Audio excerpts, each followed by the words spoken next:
Good snap, the hold, the kick is up, the kick is good! Will be a swing by Kramer, kept alive by Jalbert. Lucas with the attack off the side of the block for the kill. Cassette, he looks to go off guard, tucks back inside to the A gap, and he gets in for the touchdown. Harrington, angle, off a touch, diving, Dunbar, holy cats, wow! Starcevic in the shotgun, play action, looking for him, and has him down the field to his brother Starcevic for the touchdown. It's 31 yards. Jake. Halsted Telephone Company and R&J Broadcasting Incorporated is proud to present to you this broadcast on yourliveevent.com. Welcome to Thompson and the 50th homecoming celebration, and we've got the Football Friday Night Contest for you here as the sun is glaring down on the Thompson field here on yourliveevent.com at our IRA Insurance pregame show. Get the insurance protection you want with the customer service you deserve. They cover it all. Home, auto, crop, commercial, and benefits insurance. IRAinsurance.com for a free quote today. James Martin's here with you on the IRA Insurance pregame show. Again, happy 50th homecoming to the Thompson Tommies. We'll talk more about that with head coach, activities director Brady Schwab at Thompson here a little bit later on. And we'll get to, before that, our conversation with Tyler Ukestead from Northern Cass and our coaches' conversations. Again, some special ceremonies, special notes tonight as it is, again, the 50th homecoming. We'll talk about all those, and we'll see some of those as we go along here today. But again, Football Friday night between the Thompson Tommies and the Northern Cass Jaguars. It's a massive game tonight. It's a must-win for both of these teams as Northern Cass right now and Thompson, they are both at 1-2 in region play. The winner goes to 2-2. Team that falls short goes to 1-3, and their chances of a playoff berth are slim at that. As biggest game tonight in Region 1, Kindred, Ellendale, Edgeley, Cullum. Pair of undefeated teams. We have that one for you on yourliveevent.com. Central Cass in third right now in the region at 2-1. They are at Hillsborough Central Valley. The Burrows looking for their first regional win of the year. We have that one for you on yourliveevent.com. Only Region 1 game we don't have tonight is Oaks and Lisbon, another tale of two teams at 1-2 trying to get a big win on a Football Friday night. Nobody can clinch a playoff spot, I believe. Nobody can clinch a playoff spot tonight, and I don't believe anybody can be eliminated tonight either. So still plenty of games to be played and plenty of things to talk about. And again, we'll chat with the head coaches. Tyler Ukestead on the way next from Northern Cass on yourliveevent.com. Hunter Insurance Agency is a locally owned full-service agency providing protection and coverage in a number of different areas. Hunter Insurance Agency offers multi-peril crop insurance, crop hail insurance, and farm insurance for buildings and equipment. Plus, they offer home, auto, life, and business insurance. For more information, go online to hunterinsuranceagency.com or stop in and speak with Johnny Jorgensen at Hunter Insurance Agency. Find them at 109 Main Street in Hunter.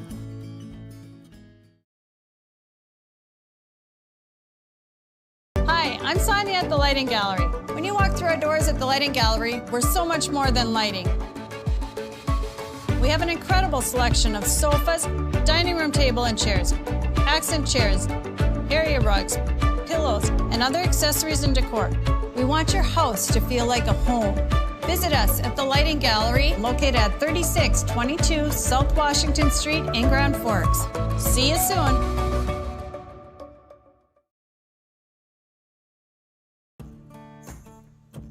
Treat yourself to a great career at American Crystal Sugar Company. Team up with quality people making quality products. Full-time and year-round in a stable business. With great pay and benefits including time off available from day one. American Crystal Sugar Company invests in you to promote your continued growth and career advancement.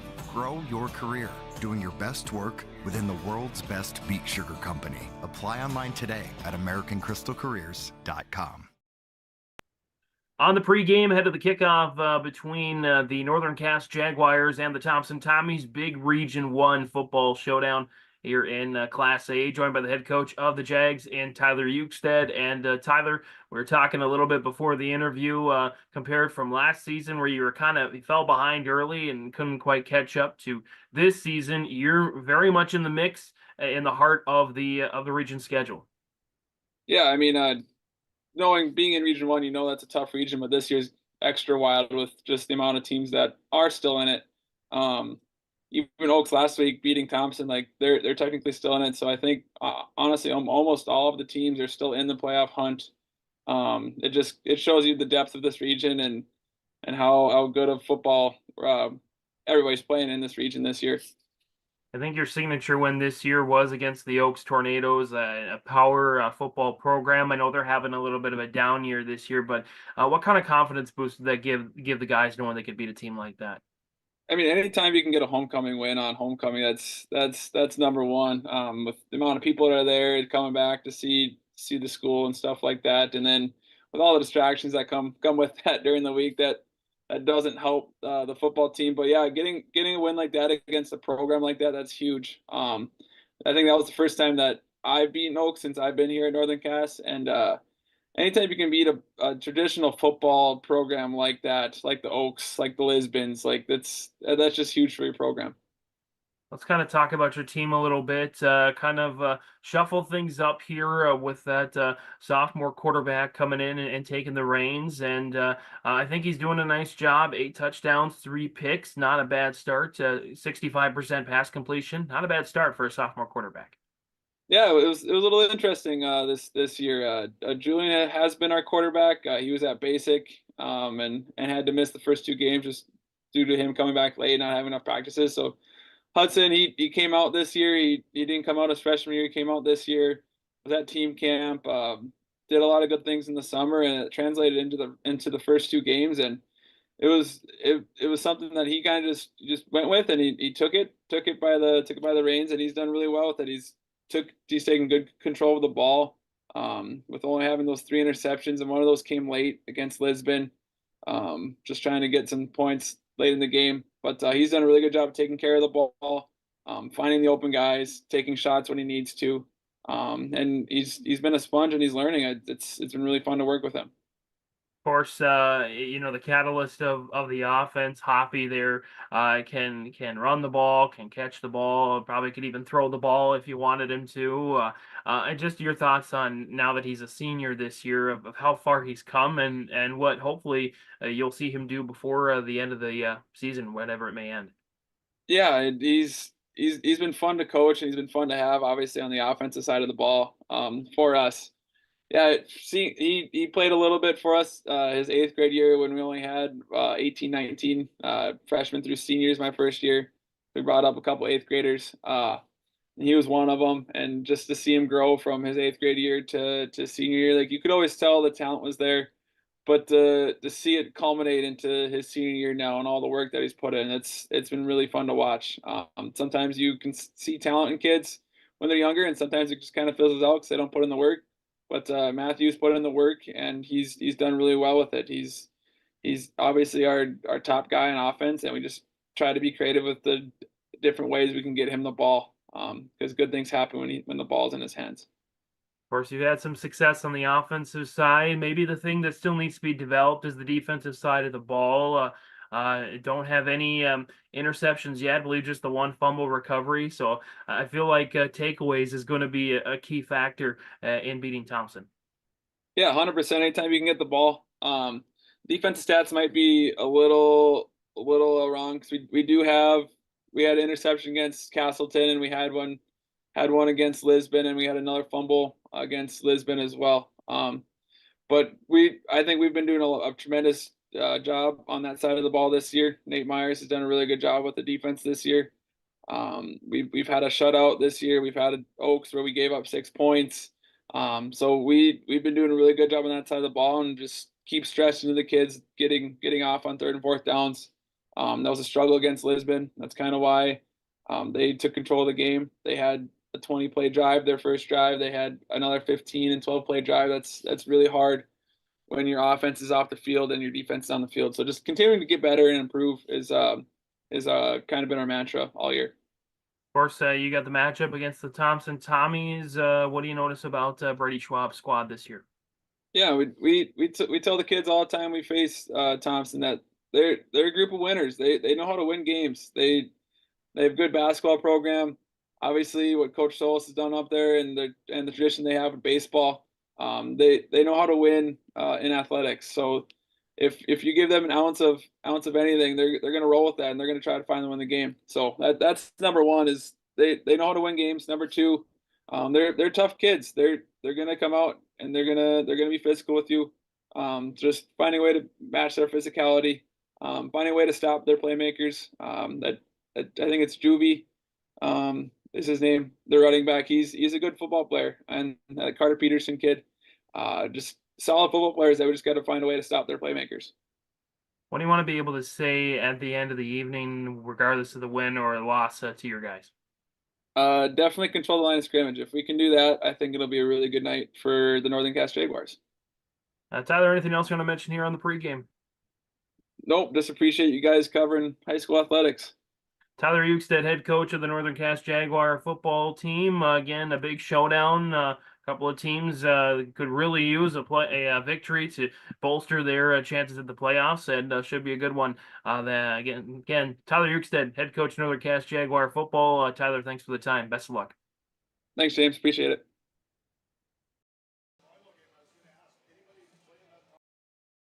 Homegrown local radio is now worldwide with 24-hour streaming. Download the RJ Radio app to hear local voices from local radio with KRJB, KRJM, and KKCQ 24 hours a day from anywhere. You can listen to your favorite programs like the RJ Family Morning Show, local news, farm markets, music, high school sports, church services, more from anywhere. KRJB, KRJM, and 96.7 KKCQ is streaming on the RJ Radio app. Download it to your device and take us with you wherever you go. I love my decision. I love the smallness of it and how close everyone is.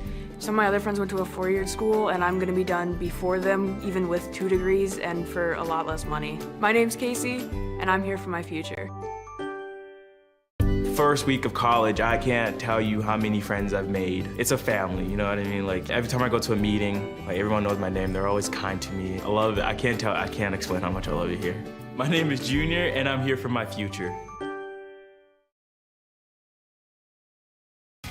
Growers, prepare your fields and yields against the wet conditions for 2025 and beyond with a drain tile project from Chad's Excavating out of Mayville. Drain tiling will improve and increase your yields and land values for years to come. Chad's Excavating provides free, detailed estimates, and with over 40 years of combined success, they provide professional installation and service. Call Chad today to prepare for your future and any questions that you might have. That's Chad's Excavating out of Mayville, helping farmers grow. On the Irie Insurance pregame show ahead of tonight's contest between the Thompson Tommies and the Northern Cass Jaguars on your live event, joined by the head coach of the Tommies and Brady Schwab. And coach, got off to a good start in the year, winning your first 2 games. A couple of setbacks the last couple of weeks, and some guys banged up and some positions switching around. And seems like tonight's the perfect night to get back on track. Yeah, it is what it is with high school football. Your depth gets exposed as the season goes on, but we've got some kids that hopefully will step into some spots and have some success, and we've got a good Northern Cass football team coming in tonight. And of course, it's homecoming week for us, which is exciting. There's a lot of distractions away from the field, but we get on the field and go to work like everybody else does. So it's just an exciting week. A good group of kids that have been working hard, and they're trying to keep getting better. So we get another opportunity tonight, and like I said, a good team that's playing high and playing with a lot of confidence right now. A couple weeks ago, you faced a really talented EEK squad. I think they probably showed you a lot of what your team needs to work on. Tried to get back on track in Oaks last week, fell a little bit short. What I've noticed is it seems the passing game has kind of gone downward a little bit. And, of course, you're a run-based team, so that's part of it. But I'm sure you'd love to get Krogstad back on track that way as well.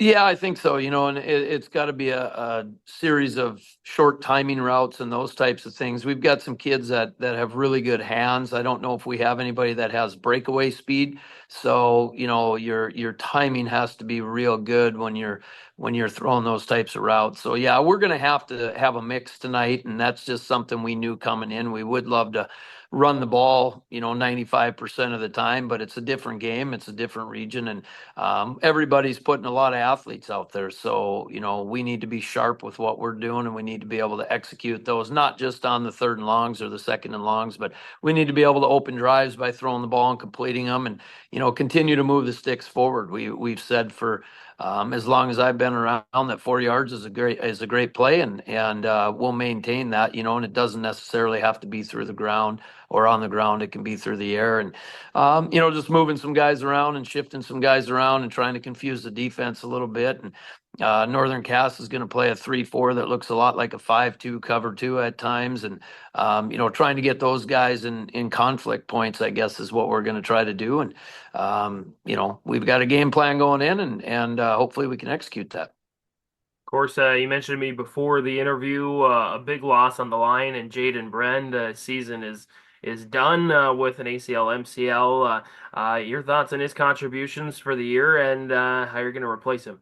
Yeah, Jaden's one of those guys. He's undersized, but he's extremely quick, and he knows what we're trying to do on the defensive side. He started pretty much every game for us this year, and just a hardworking, great kid, and feel awful for him. He had a unfortunate injury here during practice this week, and it's the next man up football coach mentality, and we don't forget about him, but we've got to get other kids prepped to play in that spot. And we adjusted some guys on the line, probably a little bit more time for Xander Thompson and Jesse Haig, who have been guys that have been rotating.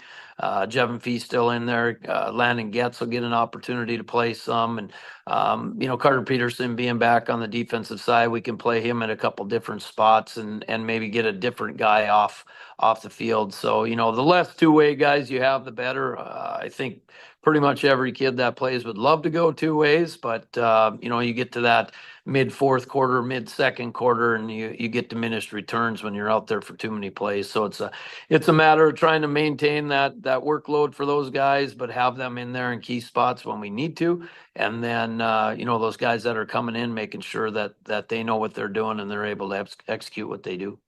Taking a look at Northern Cass here tonight, Matthew Hoppe, of course, is going to be the prime target to limit him. But what other matchups, what other things do you see from Northern Cass this year? Yeah, he's going to touch the ball 60%, 70% of the time, and rightfully so. He's a dynamic back. I think their line is underrated. I think they do a nice job up front. There's no tricks. You know what you're going to get when they line up. But what Coach Ukestad's done is move guys around and put you in conflict situations, and whether he's taking Hoppe and putting him out at a wing, or he's putting him out on a receiver spot, and then you have eyes dialed into him, and then they've got other guys that they can go to, and their quarterback, when he has time, does a nice job getting the ball downfield to guys, and they run a lot of quick screen game and a lot of get guys in space type of plays. So real good X's and O's by Coach Ukestad, and the chess match begins, of course, on Sunday with film, and then progresses through the week. Of course, a big game in Region 1. Your schedule gets harder and harder as you go on. You still got Central Cass and Kindred, the Behemoths, and by the way, Lisbon comes on the schedule still as well. You feel like this is a must-win game tonight?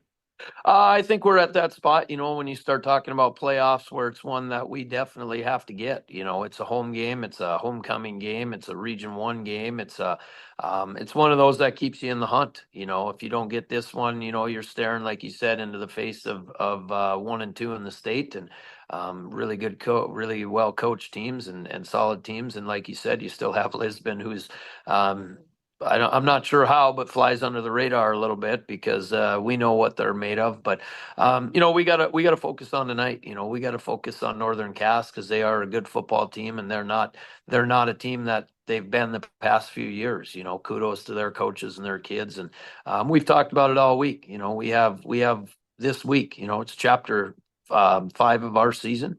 And how's our book getting written here, and where are we at? So, I would put it in that category of a game that we need to get.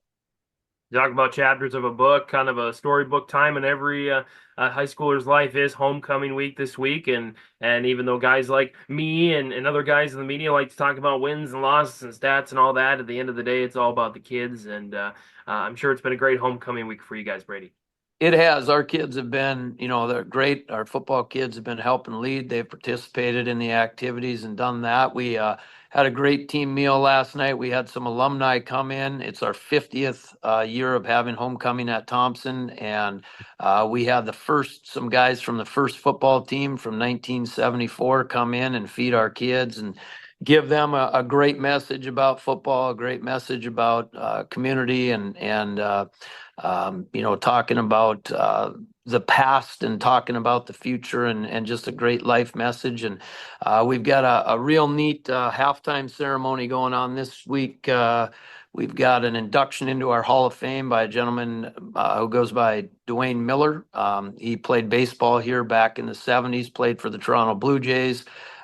He's going into our Hall of Fame. His health is failing a little bit, so we felt it was pertinent to do that sooner rather than later. And we've got people coming back from Las Vegas and New York and Philadelphia and Seattle and kind of all over the place. And that first 1975 team is going to be represented. That 1979 team, which was the first team to have a winning record, is going to be represented. And just trying to kind of tie in our present culture with the past culture and, listen to the message that those guys delivered last night. The hair on the back of my neck stood up. So it was a neat deal. It's a neat time for our kids. Like you said, homecoming is about the kids, but it's about your alumni too. And it's about your predecessors and people that paved the way for you to have the opportunities you have. And the game has changed, but the family hasn't. So it's just a neat time and a week that every head football coach circles as kind of an angry face and that has reared its head at times this week. But for the most part, again,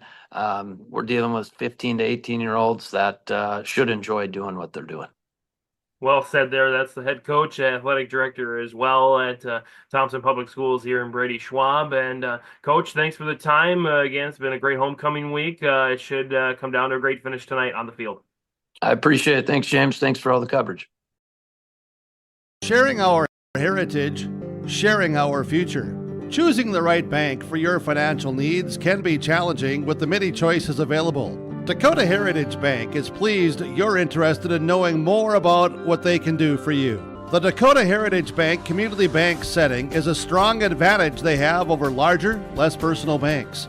Customers are more than account numbers, they are friends and neighbors. Working together, Dakota Heritage Bank, member FDIC, equal housing lender. Back here to Thompson for our American Crystal Sugar Company starting lineups. As American Crystal Sugar Company, live the sweet life, great careers, quality products, grower owned. It's crystalsugar.com. You see the Northern Cast Jaguars coming through there on our camera. And again, let's take a look here at those starters, again presented by American Crystal Sugar. We'll start again with those Northern Cast Jaguars. We'll start with their offensive side as they won the toss and they elected to receive. Starting quarterback here this evening, it's a 6 foot, 160-pound sophomore, number 11, Hudson Reichel.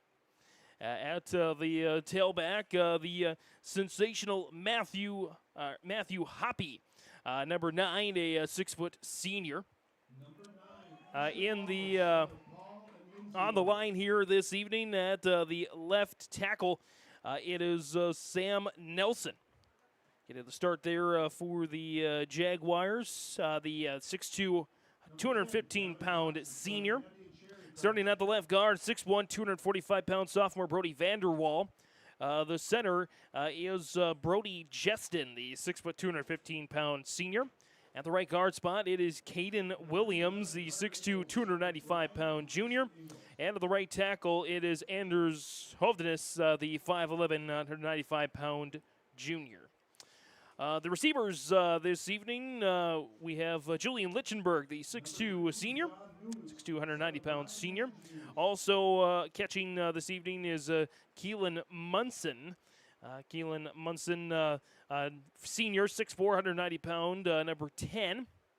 And also receiving, it's Matthew Metzger, the 5'8", 155-pound senior, number 81. And the other receiver is Chris Hoyland. Chris Hoyland, the 6', 165-pound junior, number 2. Again, that's the starting 11 for head coach Tyler Eukstead, assisted by Nate Myers, Greg Jeston, Mason Rice, Matt Hovdenis, and Kyler Medhurst. That's the starters there. Of course, on the camera, you can see, if you can see past the sunlight, it is senior night tonight for Thompson. So let's give a nod to the seniors. Again, since traditionally the press box here in Thompson doesn't announce the starters, we'll go for the seniors this time around. Number 1, Will Welke. Number 2, Thomas Schumacher. Number 4, Carter Peterson. Number 9, Easton Lovelace. Number 10, Gavin Krogstad. Number 11, Carter Inglis. Number 13, Jonathan Muse. Number 20, Josh Juvie. And number 55, Jesse Hegg. And number 76, Xander Thompson, your seniors here. Under the direction of head coach Brady Schwab, assisted by Trent Carlson, Ryan Ovdam, and Kyle Casillas. And our American Crystal Sugar Company starting lineups here on YourLiveEvent.com. The Tommies in the black jerseys wearing white and with a green trim, and the Jaguars wearing white with the black numbers outlined in gold, the black helmets and Jags in yellow on the helmets as well. And we'll take a quick break. We'll come back with the opening kickoff from Thompson. It's the Tommies and the Jaguars on YourLiveEvent.com. Dagelman Industries is proud to manufacture tough, high-performance equipment right here in North Dakota. From our industry-defining Pro-Till high-speed discs, bulletproof bulldozer blades, and our robust, heavy-duty land rollers, we focus on support and make the experience of owning a Dagelman unlike any other. Dagelman, engineered tough in North Dakota.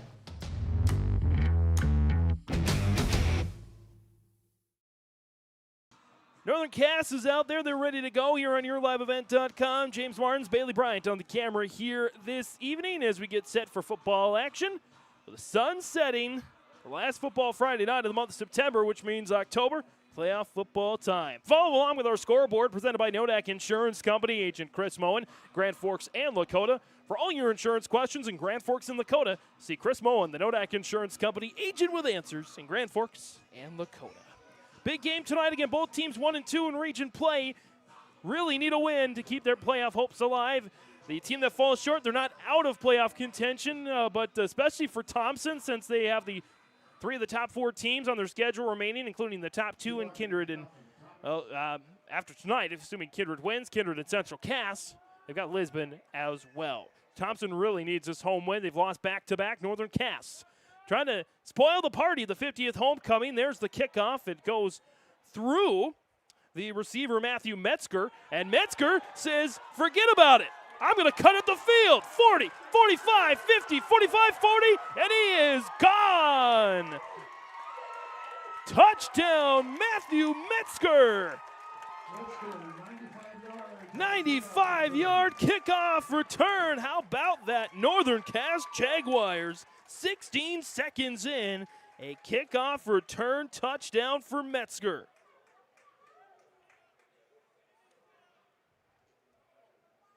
Wow. When you say it's not how you start, it's how you finish, that return did not start pretty well for Metzger.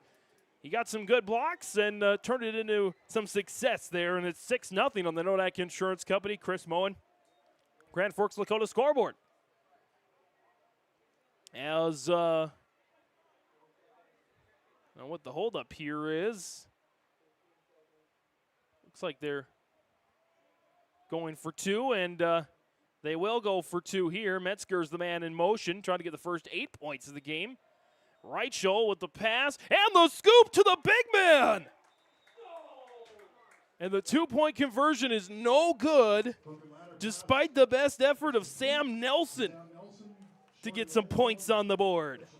Well, on the Nodak Insurance Company, Agent Chris Moen, Grand Forks and Lakota scoreboard, Northern Cass strikes first within 16 seconds. They lead at 6-0 here on YourLiveEvent.com.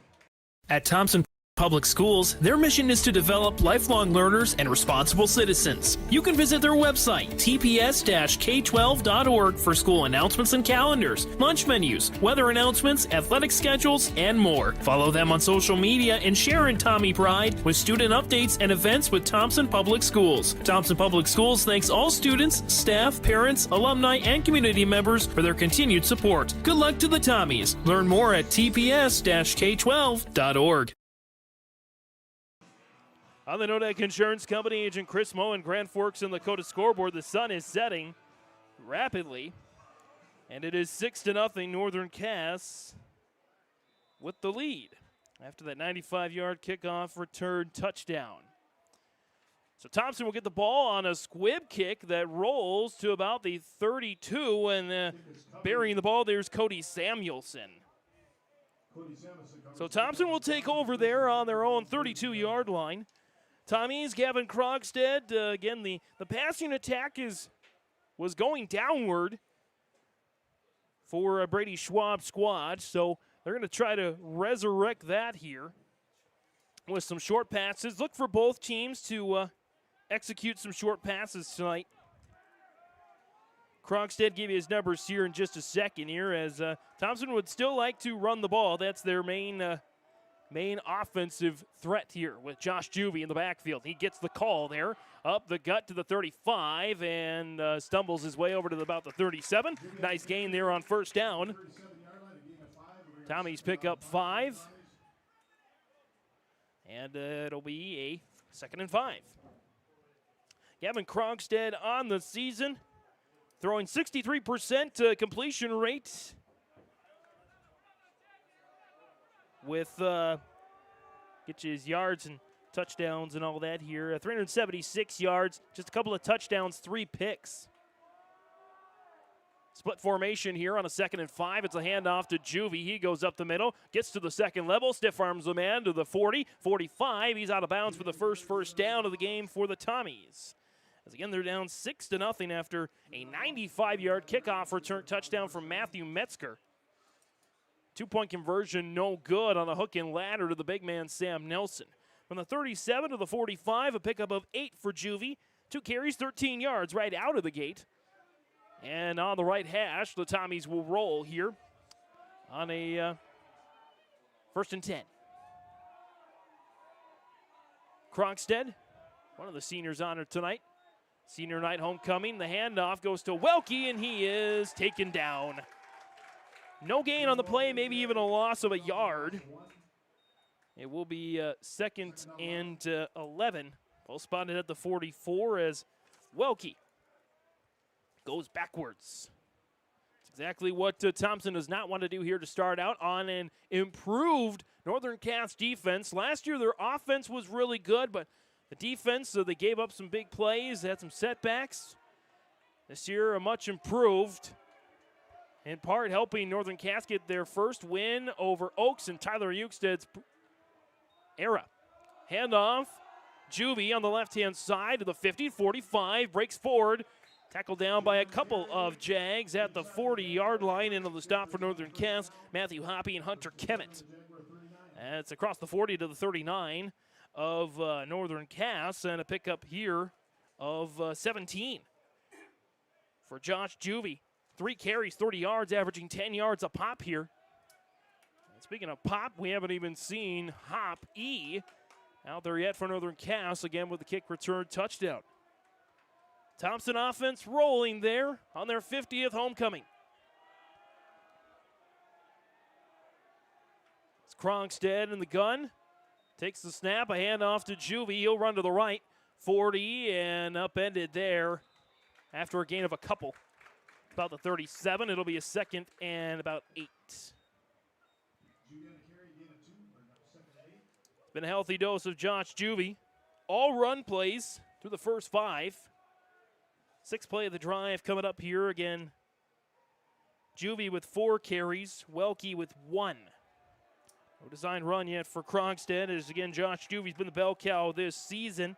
On the ground, 516 yards, 2 touchdowns, 300-plus yard performances. Quick pass out to the flat. Man out on the Far side is Cash Danner. Danner gets to the 30. Are they going to give him the first? They say no. It'll be third and short. Third and about 1 on the first pass of the game. That one, again, goes for 7 for Krogstad to Cash Danner. And makes it again 3rd and 1. Good drive here for the Tommies, but they're behind. I believe they trailed in each of the last 3 contests. Of course, they dropped the last 2. They had a comeback win over Hillsborough Central Valley 3 games ago. Could get our first penalty of the game, and we do, and that should give Thompson the first down. It is an offside against Northern Cass. Again, the first penalty of the contest goes against the Jags and makes a 3rd and 1 into a 1st and 10. All at the 25, just outside the red zone there for the Tommies. 7th play of the drive here. Started back at their own 32. As there's a handoff to Juvie. Juvie running east and west and not much room to work with. Good containment there by Keelan Munson. Munson on the tackle there for the Jags. It's a loss of a yard. Back to the 26 for Juvie. And it brings up a 2nd and 11. Our second and 11 here on this drive for the Tommies. Clock moving fast. 7.5 to go here on the Nodak Insurance Company. Agent Chris Moen, Grand Forks, North Dakota scoreboard. 3 to the right, 1 to the left here on a, again, 2nd and long. Juvie remains in the backfield as Krogstad takes the snap. Looking to pass. Pressure coming. Got to get rid of it, and does to Schumacher, and he's wrapped up there. Good double tackle there. Chris Hoyland and Parker Ziske in on the stop. It is completion, but another loss for the Tommies. They're going the wrong way after putting together a really impressive drive. They move from the 25 to the 26. Now looks like the 28-yard line. It'll be 3rd and long. After a catch of -2 to Thomas Schumacher. Good situation here for Northern Cass. Good, they're spreading the guys around here. They rush 4, pressure coming. Krogstad got to get rid of it to Juvie, and good night. Hoppy shows he can be a defensive player as well as an offensive player. That's another, it's going to be no gain on that one. And it's a 4th down. I believe, again, Juvie got that one out of the backfield for no gain. And actually, they're going to say gained a yard.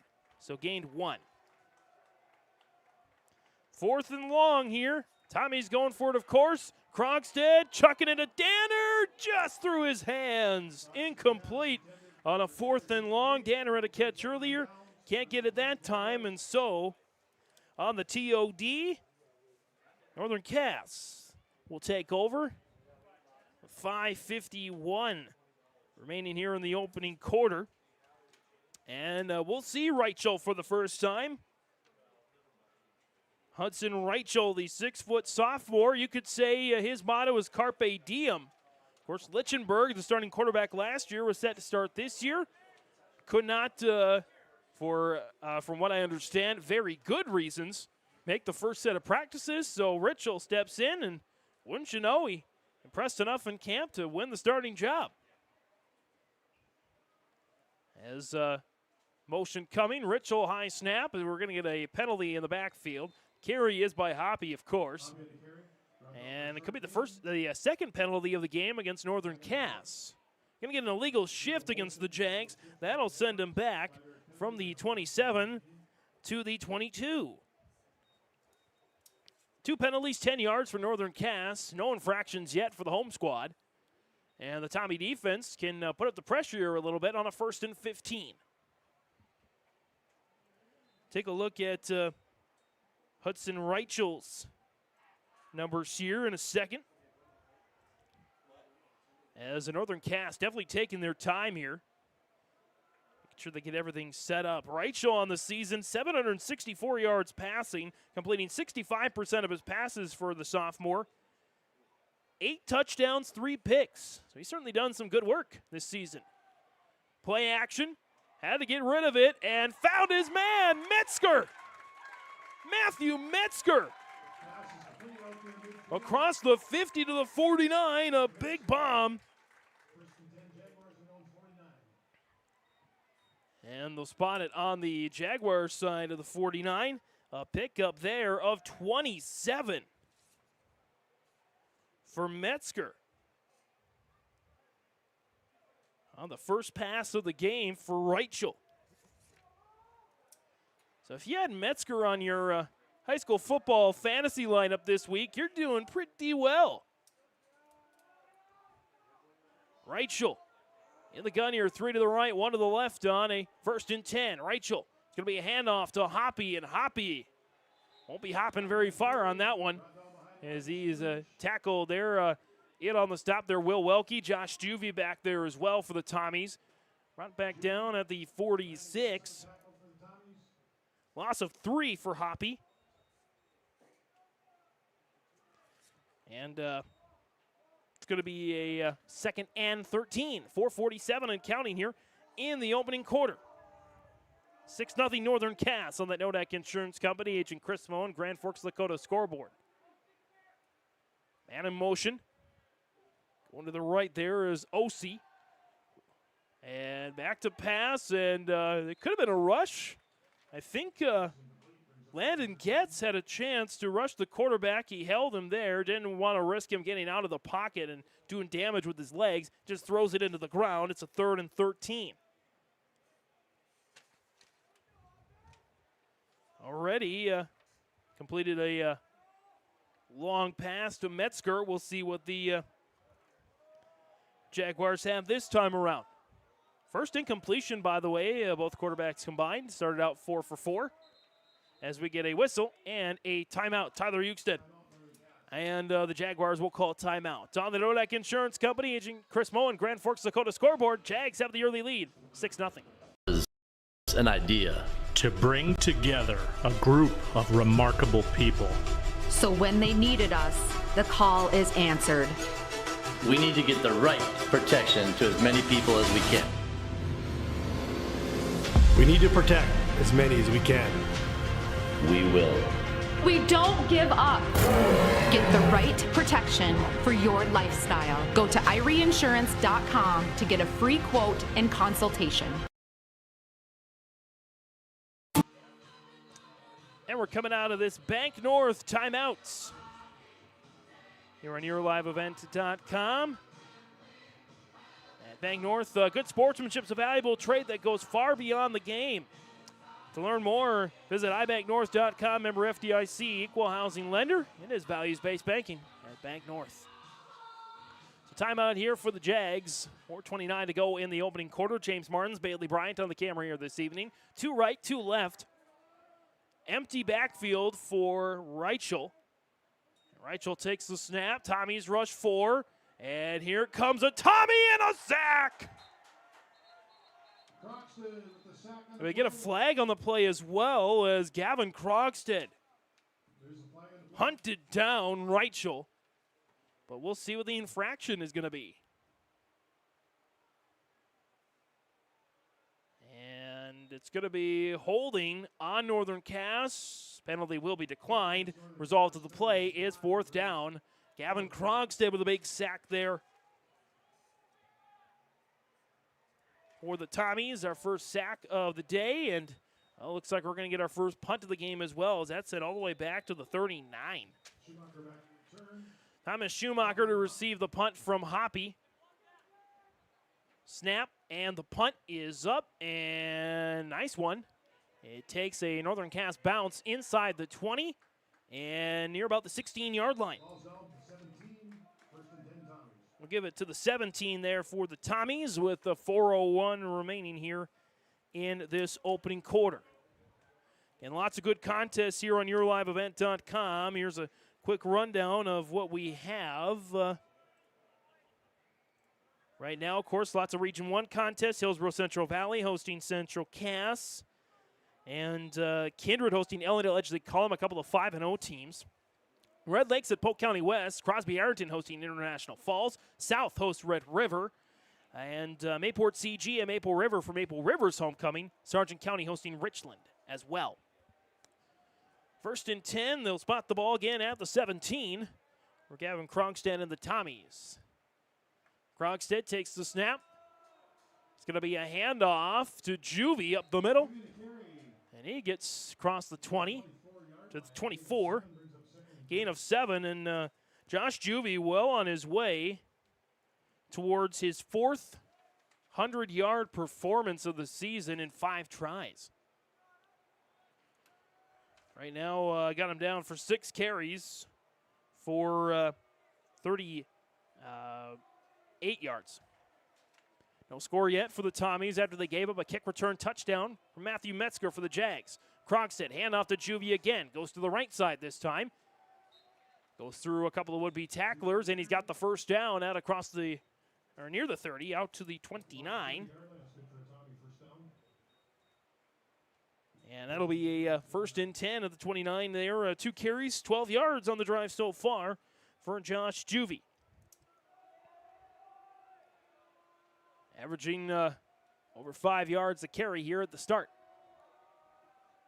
It's exactly where you want to be if you're a high school running back. It's a good number.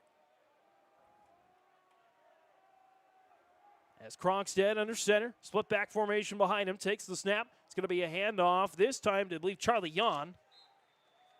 And Yon gets his first carry of the night, I do believe. Spell Juvie.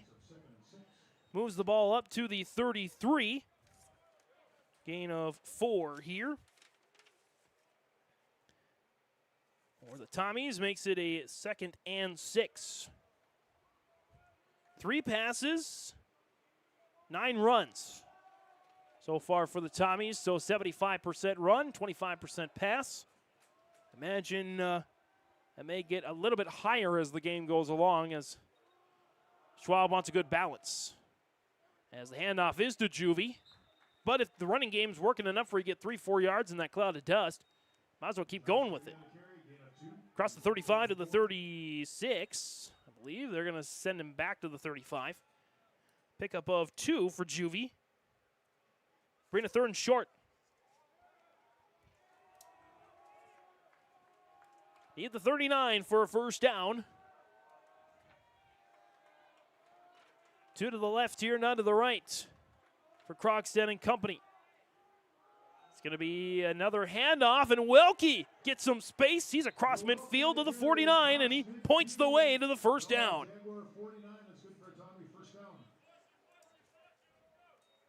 A pickup there of 16 for Will Wilkie.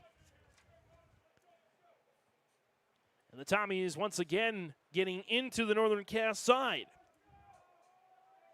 No offensive scores as of yet here in this 1st quarter, as the 1st quarter winds down with $1:15 left on the clock. Krogstad in the backfield there, takes the snap. He'll pass it this time out to Schumacher, and he gets laid out, lost the ball. It's going to be an incomplete pass. We have 2 Tommies down, including Schumacher. I think Hoppy laid the lick. And Schumacher's A-OK for now. So an incomplete pass, first incompletion for Krogstad on the day. He's 3 for 4 for just 6 yards. And the ball remains at the 49. Clock stopped with 64 seconds to go here in this opening quarter. 1 right, 1 left here.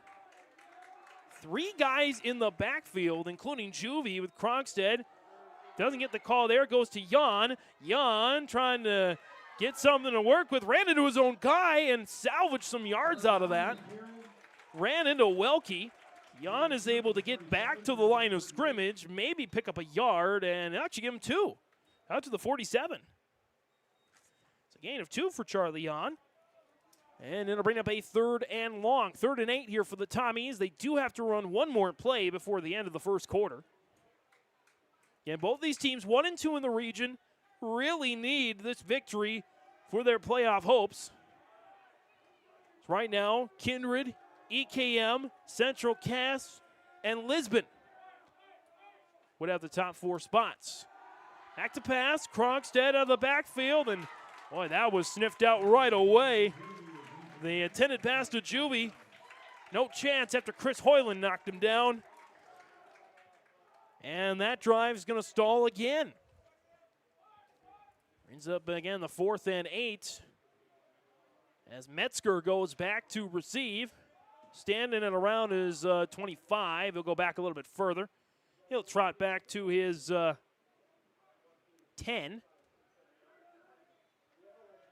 And Juvie gonna, or Jan, excuse me, gonna punt it away. High snap for Jan. He's able to get it down and just clear the Northern Cass blockers. He takes a Thompson bounce inside the 15 out to about the 12. And with 5 seconds to go here in this opening quarter, Northern Cass will take over with their worst starting field position of the game. They have not started beyond their own 30, but of course the first possession, if you want to call it, the kick return touchdown, Metzger, ball went through his hands, then picked it up and ran 95 yards to the house. 2-point conversion, no good, and that's where we stand with 6-0 lead. Northern Cass will get one play, barring a penalty or a quick incompletion before we switch sides here for the second quarter. Reichel going to take the snap, handoff there, and nothing going. Good tackle there for Landon Getz, one of the guys who stepped up for Jaden Brand, who got injured this week. His year is done with an ACL-MCL injury. As that ends the first quarter. On the Nodak Insurance Company, agent Chris Mullen, Grand Forks, Dakota scoreboard. Tommy's trail Northern Cass, 6-0.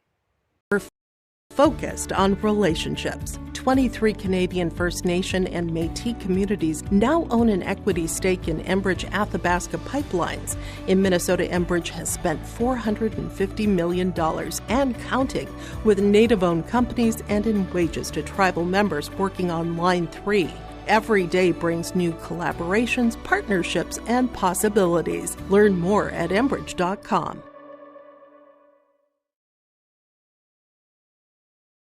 Now available, the 2024 R&J Sports Fall Sports Guide. The digital version of the R&J Sports Fall Sports Guide is available at rjbroadcasting.com. This year, featuring schedules for the fall sports teams in the region, along with photos, coaches' bios, and highlights from the 2023 season and the fall broadcast schedule for R&J Sports and YourLiveEvent.com. The digital version of the 2024 R&J Sports Guide is available now at rjbroadcasting.com. Let the geeks at GK Technology help you with your agricultural data. Their agronomists know agriculture. When it comes to creating soils and zone maps to maximize yields in your fields, you can trust the people with decades of experience in site-specific agriculture. Everyone at GK Technology has a background in agriculture, so they know what makes a farm run, and they speak your language. The geeks at GK Technology have a map and an app for that.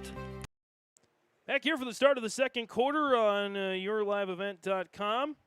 James Martins, Bailey Bryant has found some past homecoming royalty from Thompson. It is the 50th homecoming. And congratulations to the past and present homecoming courts at Thompson. So again, a little bit of delay in the game, but for a very good reason. As again, at the end of the first quarter, just that 6 points scored on the 95-yard kickoff return touchdown for Matthew Metzger. 1977 homecoming queen Nancy Helene Morgan. Otherwise, no points. Turnover on downs and a couple of punts. And Northern Cass backed up on their own end. Again, lots of individuals and teams, and a special induction will be announced here this evening as we get to the 2024 homecoming royalty. And wouldn't you know it, I believe that's our Nodak Insurance Company agent with answer, Chris Moen's daughter on the homecoming royalty out there. Well, congratulations to the Moen household.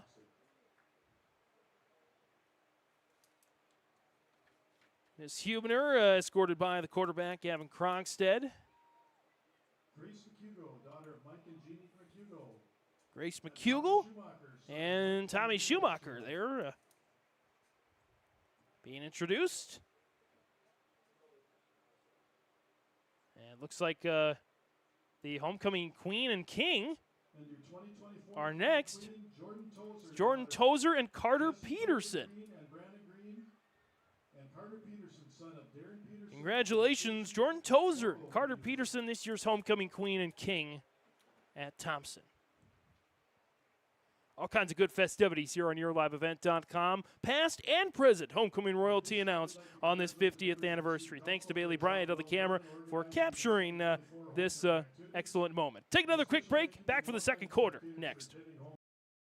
Every Wednesday night at 7, watch the YourLiveEvent.com Coaches Show presented by the Hillsborough Economic Development Corporation. Stay up to date with the latest goings-on in the region, as we'll hear from area coaches in North Dakota and Minnesota. Plus, we'll highlight area high school seniors and their achievements in the classroom and on the court with our Senior Spotlight. That's the YourLiveEvent.com Coaches Show presented by the Hillsborough Economic Development Corporation, Wednesday nights at 7 on YourLiveEvent.com. Second and 13 here as we start the second quarter. Lenodak Insurance Company agent Chris Moen, Grand Forks and Dakota scoreboard. Reichel in the gun, trying to get out of his own end. The initial ball was spotted at the 7. And a loss of 3 to the 4, and the ball is loose. It's an incomplete pass. So Reichel tried to get rid of it. Tommy fans hoping for a fumble recovery. Krogstad looked like he got on top of it. But they're going to say an incomplete pass. Makes it third down and 13. I think Northern Cass has got to play it safe, get it out of their own end before they give up more points. Both quarterbacks, can they start it off 4 for 4? Since then, they're 0 for 4 combined. So big play here early on in the second quarter is the Tommies. And we got a whistle. And looks like a timeout for Northern Cass, their second of the half already. On the Nodak Insurance Company, it's Chris Moen, Grand Forks and Dakota scoreboard.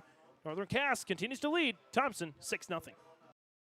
Hi, this is Jim, and along with Bernie, we're inviting R&J Broadcasting Incorporated listeners to join us on a tour of the Hawaiian Islands, February 22nd through March 3rd. The Big Island will be part of this trip while taking in the breathtaking views of Oahu, the Big Island, and Maui. Enjoy the perfect balance between scheduled activities mixed with personal leisure time. Visit holidayvacations.com, keyword RJ to learn more about this tour, or call 888-557-1020 for a free brochure. Coming out of this Bank North timeout, it's values-based banking. Learn more at ibanknorth.com. Member FDIC, equal housing lender. 11:54 remaining here in the second quarter. A big 3rd and 13 here. Tommies thought they might have had a fumble recovery in the end zone, but an incomplete pass keeps the ball in Reichel's hands for the Jaguars. He's back to pass. Deep in his own end, gets it out of the end zone, and laying out for the near catch is Metzger. He just missed it. 4th down and long. And you got to think everybody's going to go full throttle here. As we have just 33 yards through the air tonight combined. A lot of the damage being done on the ground, but no offensive points to show for it. Matthew Hoppy going to punt it away to Thomas Schumacher. He steps up towards his own 40.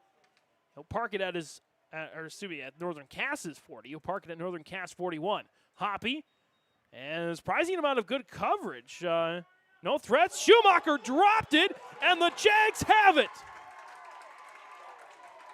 Our first turnover of the game recovered by Gage Hansen, the senior. Hops on top of it, and just like that, the Jags have the ball back.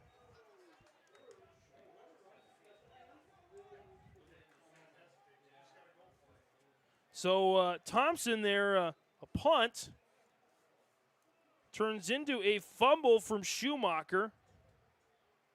And Northern Cass is going to get the ball back. 11:40 to go here in this second quarter. Ball at their own 30. High snap. Reichel gets away from Tommy defenders for a moment, and he's able to get the first down, and the pile keeps moving. Out across the 40 near the 45. Reichel's first carry of the night. And again, he gets out to the 43. Pickup of 13 there on the first down. Matthew Hoppy, 2 carries. That got him down for -6 yards. Reichel, only positive rusher so far on the night for the Jags.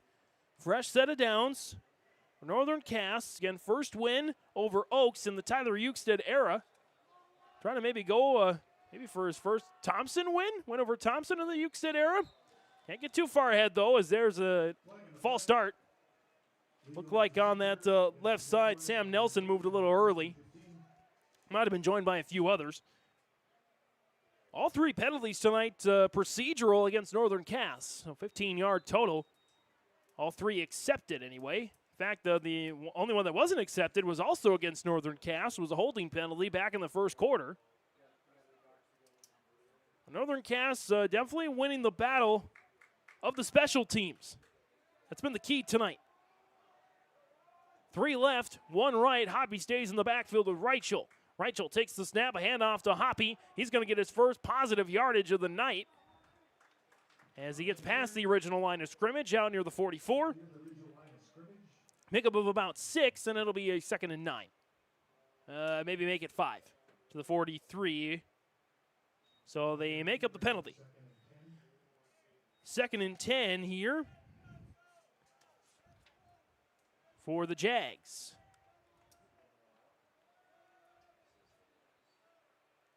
With 10 minutes to go here in the opening half. Again, special announcements and congratulations and honors at the homecoming halftime. Reichel in the gun, takes the snap, back to pass, looking. Pressure coming from Krogstad again. He already has 1 sack on the night. Getting up towards Hoppy, and we get a catch made by Hoyland. And I think the penalty is going to go against Thompson, and we'll see what the official call is here. Hoyland, again, the unofficial gain, big gain of, and go to the 37 again, defensive pass interference. I think Hoppy drew that. Penalty is declined, and we get another timeout, but this time for Thompson. 1st and 10 on the Tommy 37 for Northern Cass. They lead at 6-0. 9:45 to go in the opening half on the Nodak Insurance Company. Chris Moen, Grand Forks, Dakota scoreboard.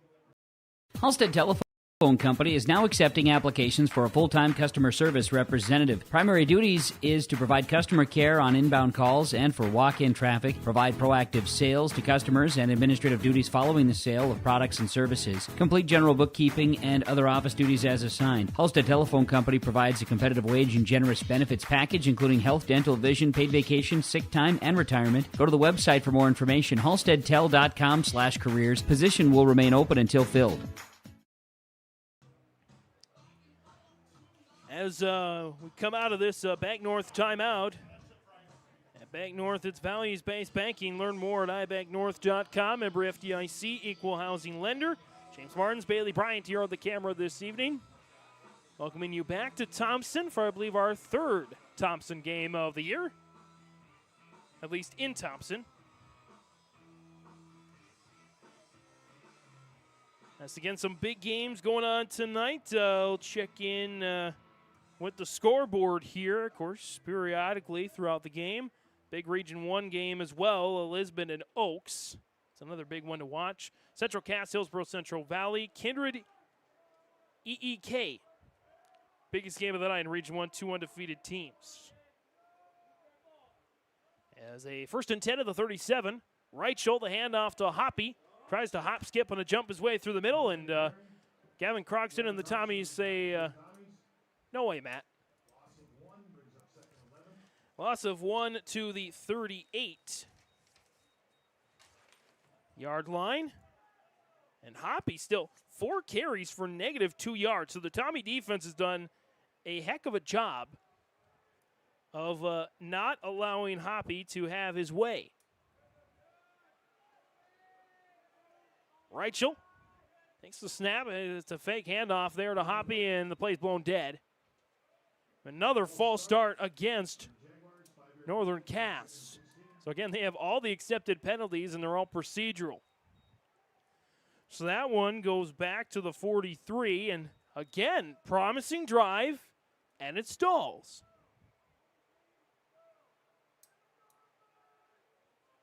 So we'll see what the Jags can do here on a 2nd and 16. From their own 43, need the 27 for a first down. 1 right, 2 left. Metzger in the slot. Hoyland on the bottom of the screen there.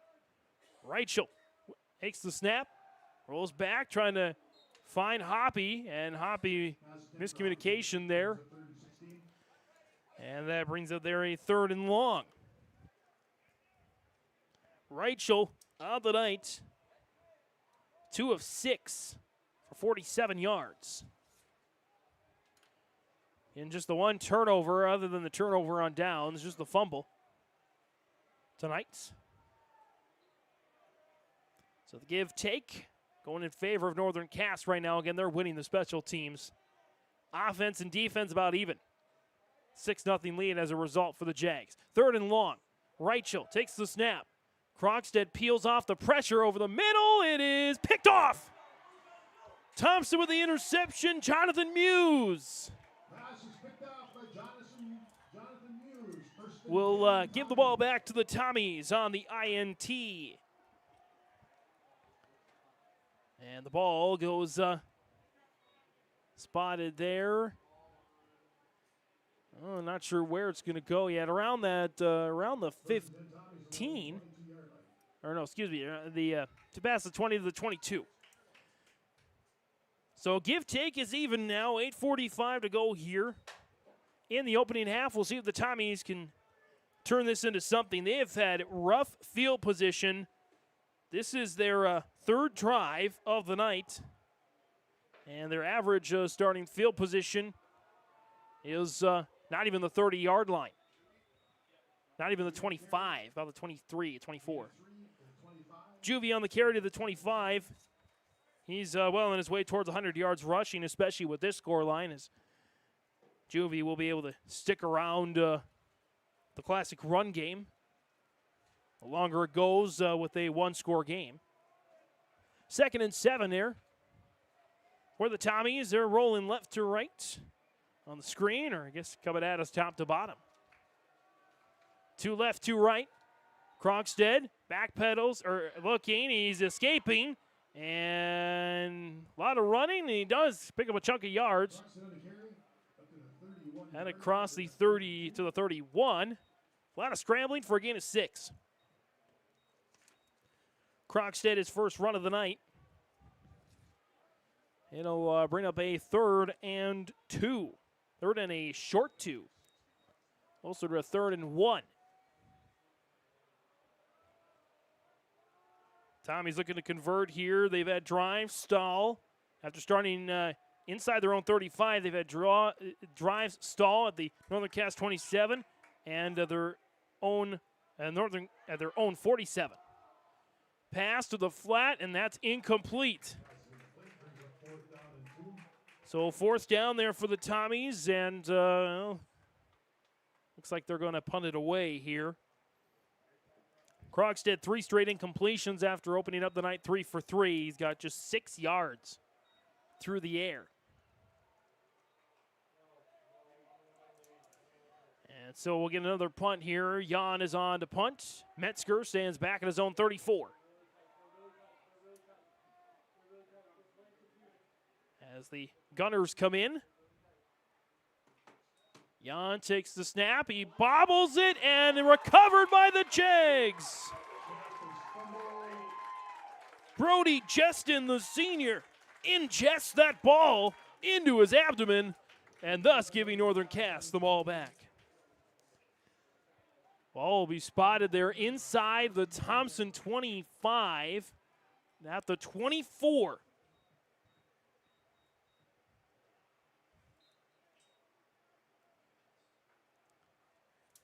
And just in on the recovery there for the Jags. And a 1st and 10 at the 24 for Northern Cass with 7:13 remaining here in the opening half. Still looking for our first offensive score of the night. Reichel makes the handoff. He's pressured. Got to get rid of it. Just chucks it up there towards the sticks, and that's intentional grounding. Did not get to the line of scrimmage. There really wasn't a receiver in the area, and he probably was still in the tackle box as well, so I think he checked off all 3. Usually you need to check off at least 2 of the 3 to make it count. And so it'll be a loss of down and a 10 yards from the spot, and that backs Northern Cass all the way up to the Thompson 47. So with the penalty, a loss of 23. So it's 2nd and 33 for the Jags.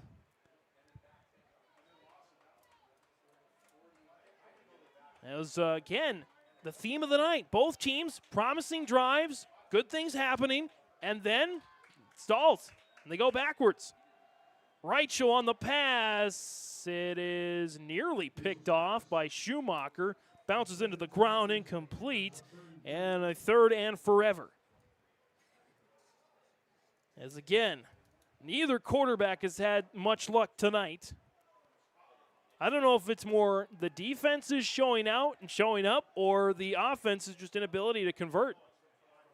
Both coaches definitely going to have things to talk about in the halftime locker rooms. And for either of these teams, they can get points on the board, it'd be massive.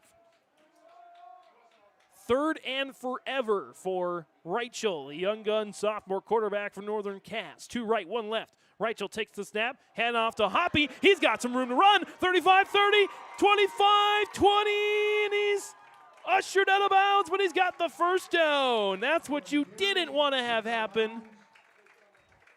Maybe too much space given up there by the Tommies, but that's a tough call to make, and Hoppy's one tough kid. As it goes from the 47 to the 7 on a 40-yard run for Matthew Hoppy. He had 4 carries for -2 yards before that one. You knew it was a matter of time before he broke free. And that's big for Northern Cass. Huge momentum changer. As Thompson looked like they were going to get the ball back. A 3rd and 33 converted. For gain of 40.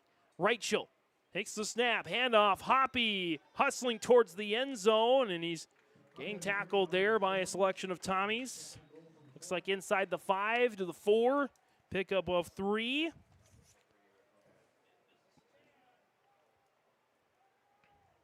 And it brings up here a 2nd and goal. Mark that one again, a 3rd and 33. Converted by Hoppy. Northern Cass has just had some more of the big plays than Thompson tonight. That's been the difference as we get a timeout called by Thompson. It's their 2nd timeout. Both teams have 1 left. 6:15 to go here in the opening half. Northern Cass with the lead, and a big 3rd down conversion has them threatening to add some more.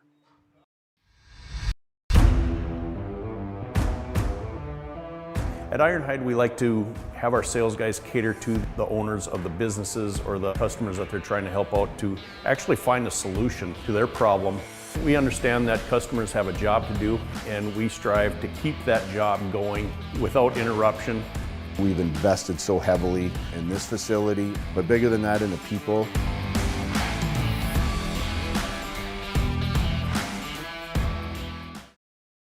Coming out of this Bank North timeout. Bank North, it's values-based banking. Learn more at ibanknorth.com. Member FDIC, equal housing lender. James Barnes, Bailey Bryant to the camera this evening. Take a look at some scores. Region 1, Oaks leads Lisbon 12-6. 9 minutes left in the opening half. Oaks with the win last week over Thompson, trying to change their storybook of this 24 season. Central Cass blanking Hillsborough Central Valley right now 20-0 late in the first. And Kindred blanking EEK 14-0, 4 minutes to go in the opening half. Reichel takes the snap on the option, and he's upended and taken down by Josh Juvie. Good stop there for Juvie and the Tommies. Brings up 3rd and 4. As there was maybe a gain of a yard.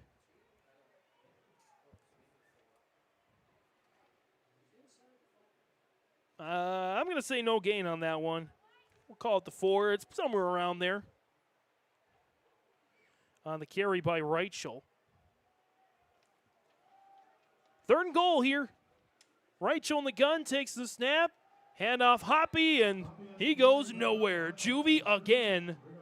They're not going to let Hoppy break free multiple times on this drive, so a big 4th down. I don't believe Northern Cass has got a field goal kicker. And the loss of a couple. 4th and goal at the 6. Another promising drive, but one play away from it fizzling out again.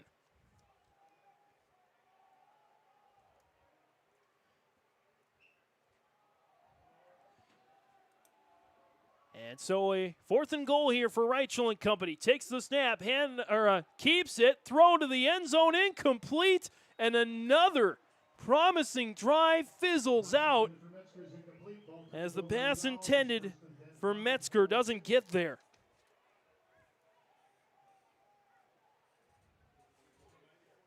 So Thompson will get the ball on their own 6 with 4:52 to go in this opening half. Kick return touchdown to start for Metzger. Outside of that, turnover on downs, punt, fumble, interception, fumble, turnover on downs.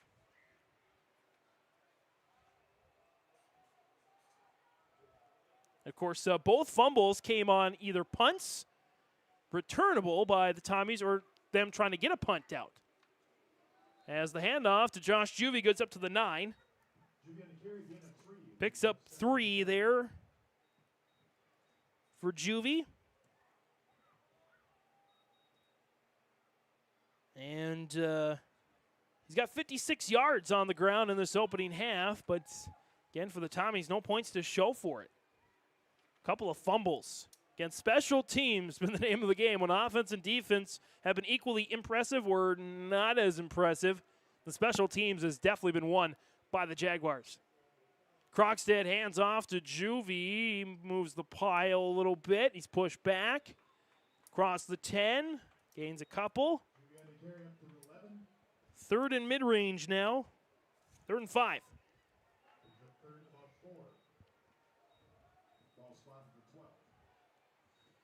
All between the 11 and the 12-yard line. And we'll give him the 12. It does look a little bit further on. Give Juvie 3 on that one. 3rd and 4. Tommies once again trying to get out of their own end. Again, their average starting field position hasn't even been the 20-yard line. Krogstad rolling, scampering. He's got room to run, and a first down saving tackle from behind by, looks like Julian Lichtenberg, excuse me. First time we called his name in a while. As it'll be a 4th and short. 3:10 and counting here. The Jags up 6-0. By the way, outside of Oaks Lisbon at our last score check, the other 3 games in Region 1, all shutouts. But again, still lots of game to be played, including Kindred EEK, just a 14-0 score. That EEK Thunder team is legit. We saw that, of course, so when the Thunder took down the Tommies here in Thompson a few weeks ago. As Thompson's going to let it run, and looks like a timeout for Thompson. They'll be their last of the half. As with 2:42 to go here in the opening half, we're going into a Bank North timeout on YourLiveEvent.com. Hi, I'm Sonia at the Lighting Gallery. When you walk through our doors at the Lighting Gallery, we're so much more than lighting. We have an incredible selection of sofas, dining room table and chairs, accent chairs, area rugs, pillows, and other accessories and decor. We want your house to feel like a home. Visit us at the Lighting Gallery, located at 3622 South Washington Street in Grand Forks. See you soon. On the Nodak Insurance Company, Agent Chris Moe and Grand Forks, South Dakota scoreboard, Northern Cass 6, Thompson 0.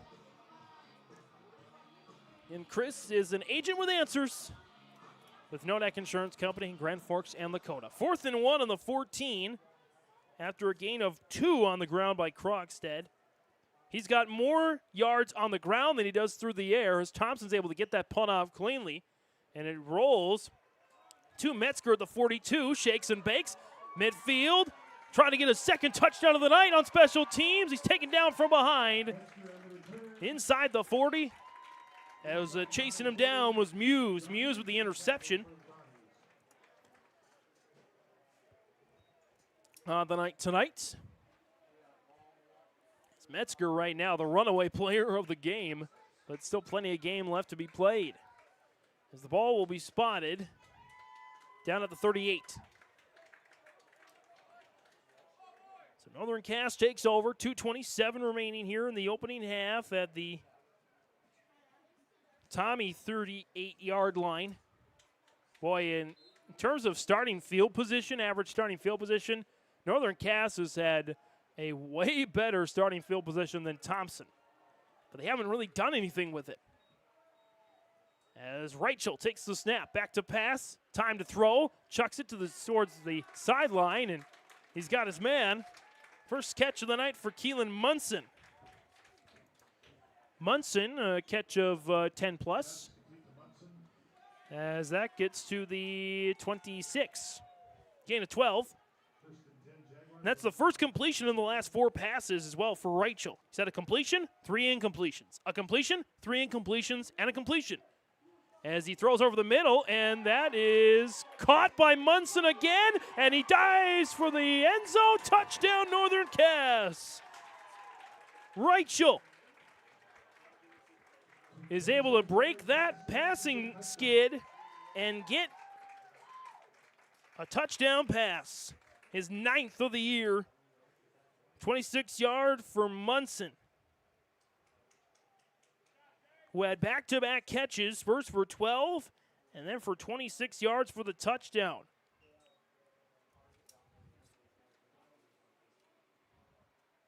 And so Rachel for the 2-point conversion, 2:01 remaining in the opening half. He'll keep it, chased by Peterson, chucks it to the end zone, man in the back, he's got it. 2-point conversion for Julian Lichtenberg.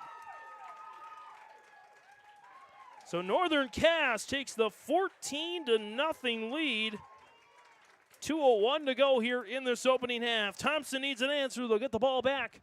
Some time to work with on yourliveevent.com next. Honesty, loyalty, integrity. At Bank North, we've remained true to these values for generations. They shape the way we do business, work with customers, and support our communities. We've been here for more than a century, helping people grow farms and businesses, finance homes, and pursue their dreams. It's values-based banking, and it's all about working together to strengthen the common threads that bind us together. Bank North, always true. On the Nodak Insurance Company, Agent Chris Moe and Grand Forks and Dakota scoreboard. Northern Cass has more than doubled the lead. They lead it now 14-0 over Thompson. 2:01 remaining here in the opening half. And the Tommies, they need a spark, and that might help them as that's a kick out of bounds. And I believe Northern Cass has had all the accepted penalties tonight. I don't think Thompson's had an accepted penalty. They've had at least one declined. As the kick out of bounds will give Thompson their best starting field position of the night. The average starting field position before that was like the 19-yard line. They'll start things off here at their own 40, I believe. Nope. From where it went out of bounds, actually. Own 41. So, again, best starting field position of the night for Thompson. Got to do something with it. Krogstad dropped the ball. Juvie picks it up as it bounces on the ground. A loss of a few yards. As the ball goes back here to the 38.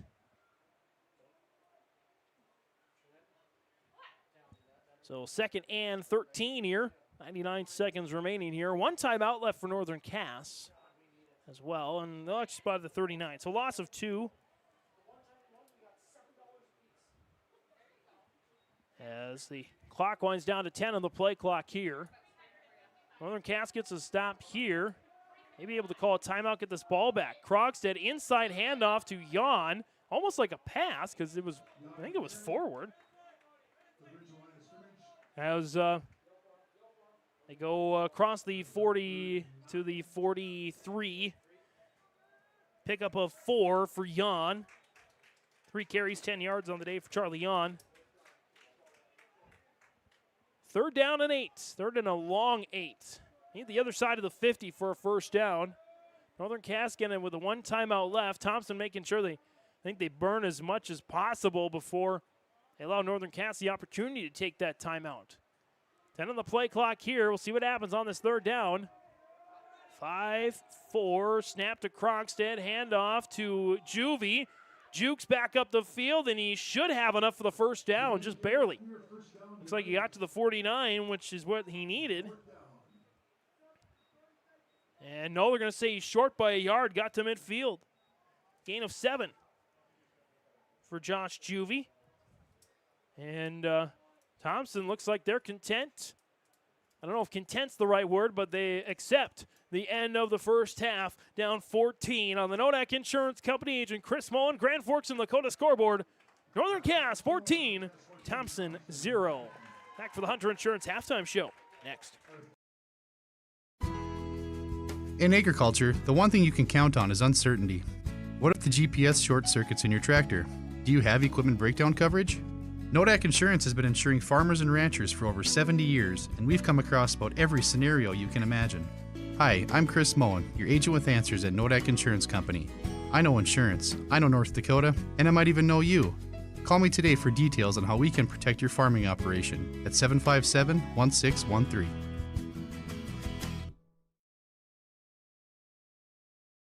The Northern Cass School District believes that every learner can change the world. That's why they provide a world-class education. Northern Cass will commit to purposely build trust, develop authentic relationships, and engage in innovative practices which will empower learners to be choice-ready. Northern Cass is dedicated and passionate about relationships, teaching and learning, self-reflection, acknowledging greatness, and support of the community. For more information, go online to northerncasschool.org. That's northerncasschool.org. Hunter Insurance halftime show. We're going to get a halftime induction. And we'll try to get, see if we can do this here. Dwayne Miller being honored, the former Toronto Blue Jay. Be inducted into the Hall of Fame. Played for UND and was drafted by the Major League Baseball Toronto Blue Jays as a pitcher in 1983. So congratulations to Dwayne. To be inducted into the Thompson Hall of Fame. Wanted to make sure we got this on camera here. Cool story. If you want to go back after the game is over, you can listen to the pregame interview I did with Brady Schwab. If in case you missed that, came in late for the game.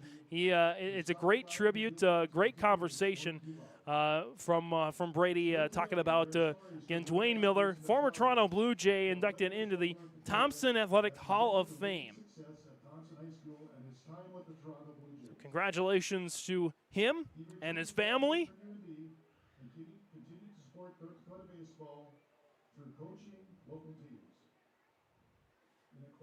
And again, you're in tune to the Hunter Insurance halftime show here on YourLiveEvent.com.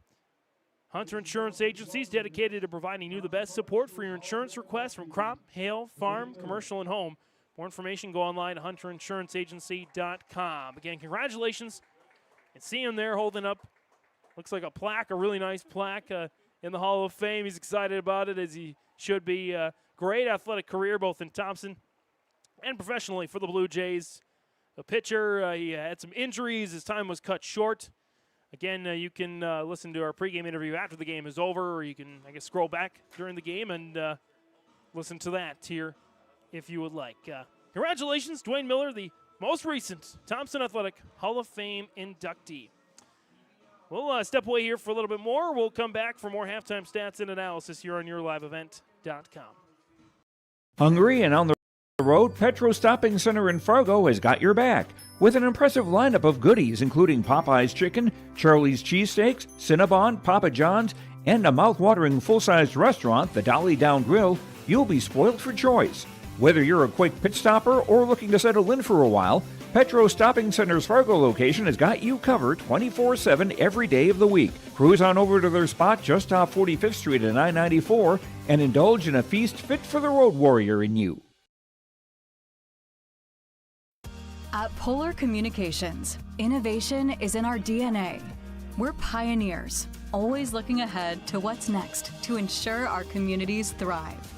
We were the first in the state to offer gig services, and we didn't stop there.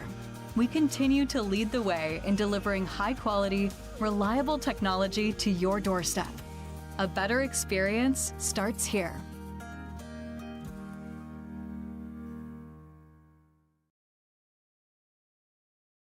Homegrown local radio is now worldwide with 24-hour streaming. Download the RJ Radio app to hear local voices from local radio with KRJB, KRJM, and KKCQ 24 hours a day from anywhere. You can listen to your favorite programs like the RJ Family Morning Show, local news, farm markets, music, high school sports, church services, more from anywhere. KRJB, KRJM, and 96.7 KKCQ is streaming on the RJ Radio app. Download it to your device and take us with you wherever you go. Back here in our Hunter Insurance halftime show, James Martins, Bailey Bryant on the camera this evening, as at the half on the Nordic Insurance Company, Agent Chris Moen, Grand Forks, Dakota scoreboard, Northern Cass 14 and Thompson 0. Stats and storyline of the first half, well, it was kind of the start of the half and the end of the half where the big plays happened. Right out of the gate, Northern Cass senior Matthew Metzger let the ball go through his hands, but maybe it ended up being good for him as he took it 95 yards to the house. 2-point conversion, no good. Trying to do a hook and ladder there to Sam Nelson. Nelson finished just short of the goal line, and that made it 6-0. Then we went into a desert of offense. Turnovers on downs, punt, turned into fumble. Interception, fumble. Turnover on downs, punt, before Northern Cass finally getting the ball off a nice return by Matthew Metzger, I believe, to the 38.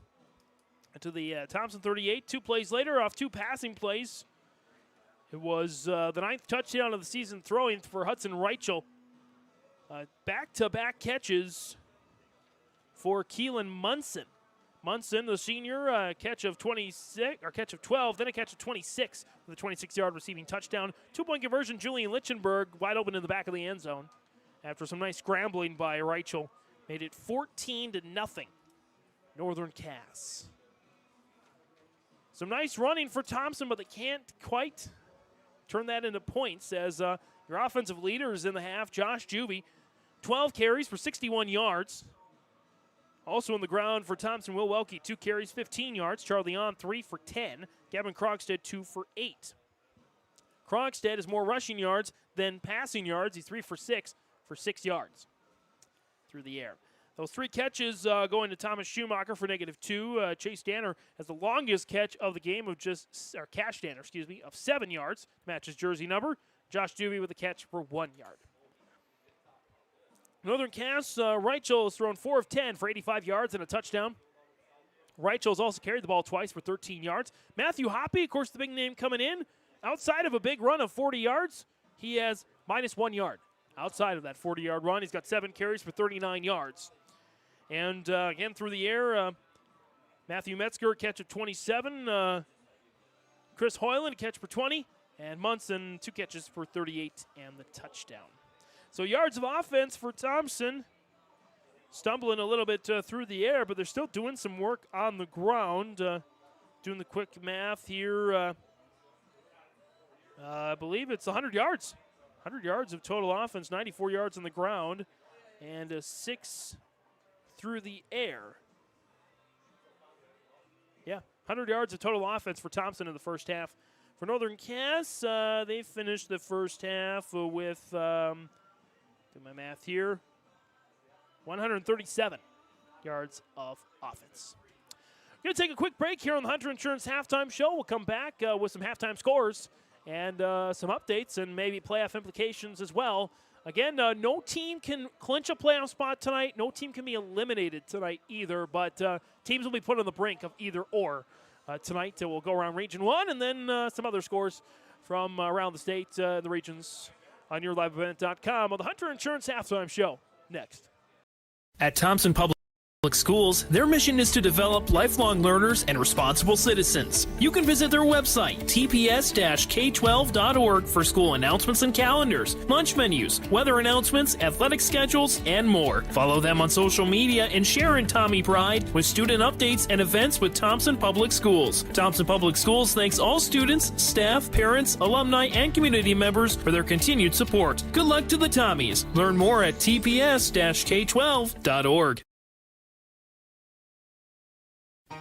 For trusted news, weather, and sports from your community, look to R&J Broadcasting Incorporated, KRJB, KRJM, and KKCQ Radio, and rjbroadcasting.com. Hear local voices from local radio with news and information from the area. Your information stations, KRJB, KRJM, and KKCQ Radio, and rjbroadcasting.com. Local voices from local radio. On the Hunter Insurance Halftime Show on yourliveevent.com. Again, at Hunter Insurance, they're dedicated to providing you the best support for your insurance requests from crop, hail, farm, commercial, and home. More information online at hunterinsuranceagency.com. James Martins, Bailey Bryant on the camera here this evening. 14-0 Northern Cass with the lead over Thompson.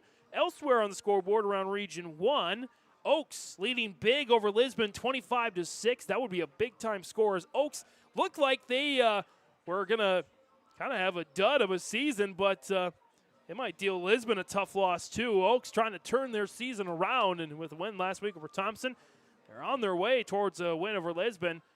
Lisbon in trouble, 25-6 at the end of the first half. Central Cass blanking Hillsborough Central Valley 34-0. Just a lot of things not quite going right in Borough land. A lot of injuries and just missed opportunities and just a tough season for Hillsborough Central Valley. And 34-0 there. Biggest game in Region 1 at the end of the first half. Kindred up on Ellendale Edgeley Cullum 14-0. So EEK still the chance to knock off the top-ranked team in the state. Elsewhere around 11A, Region 2, Langdon area Edmore Munich blanking Botno. It's a surprising scoreline, 20-0. Beulah leading Hazen 15-8. Shiloh Christian tied with Dickinson Trinity at 14. Rugby on their homecoming week, they're edging Harvey Wells County in that rivalry clash, 14-13 at the end of the first half. Ryan leading Surrey at the start of the second, 28-0. Number 3 ranked Lions look ready to take care of business. Same scoreline for the number 2 ranked Velva Garrison Drake Animus Aggies. They lead Stanley 28-0. Killdeer, 4th ranked Cowboys, having their best season in quite some time. They're leading Southern McLean 41-0. At the half, Carrington needing a win and staying alive in Region 2. They lead Turtle Mountain 35-8 at the end of the first half. Late in the first half, Hart River leading Bowman County 14-6. Park River area blanking Grafton 14-0 at halftime as well.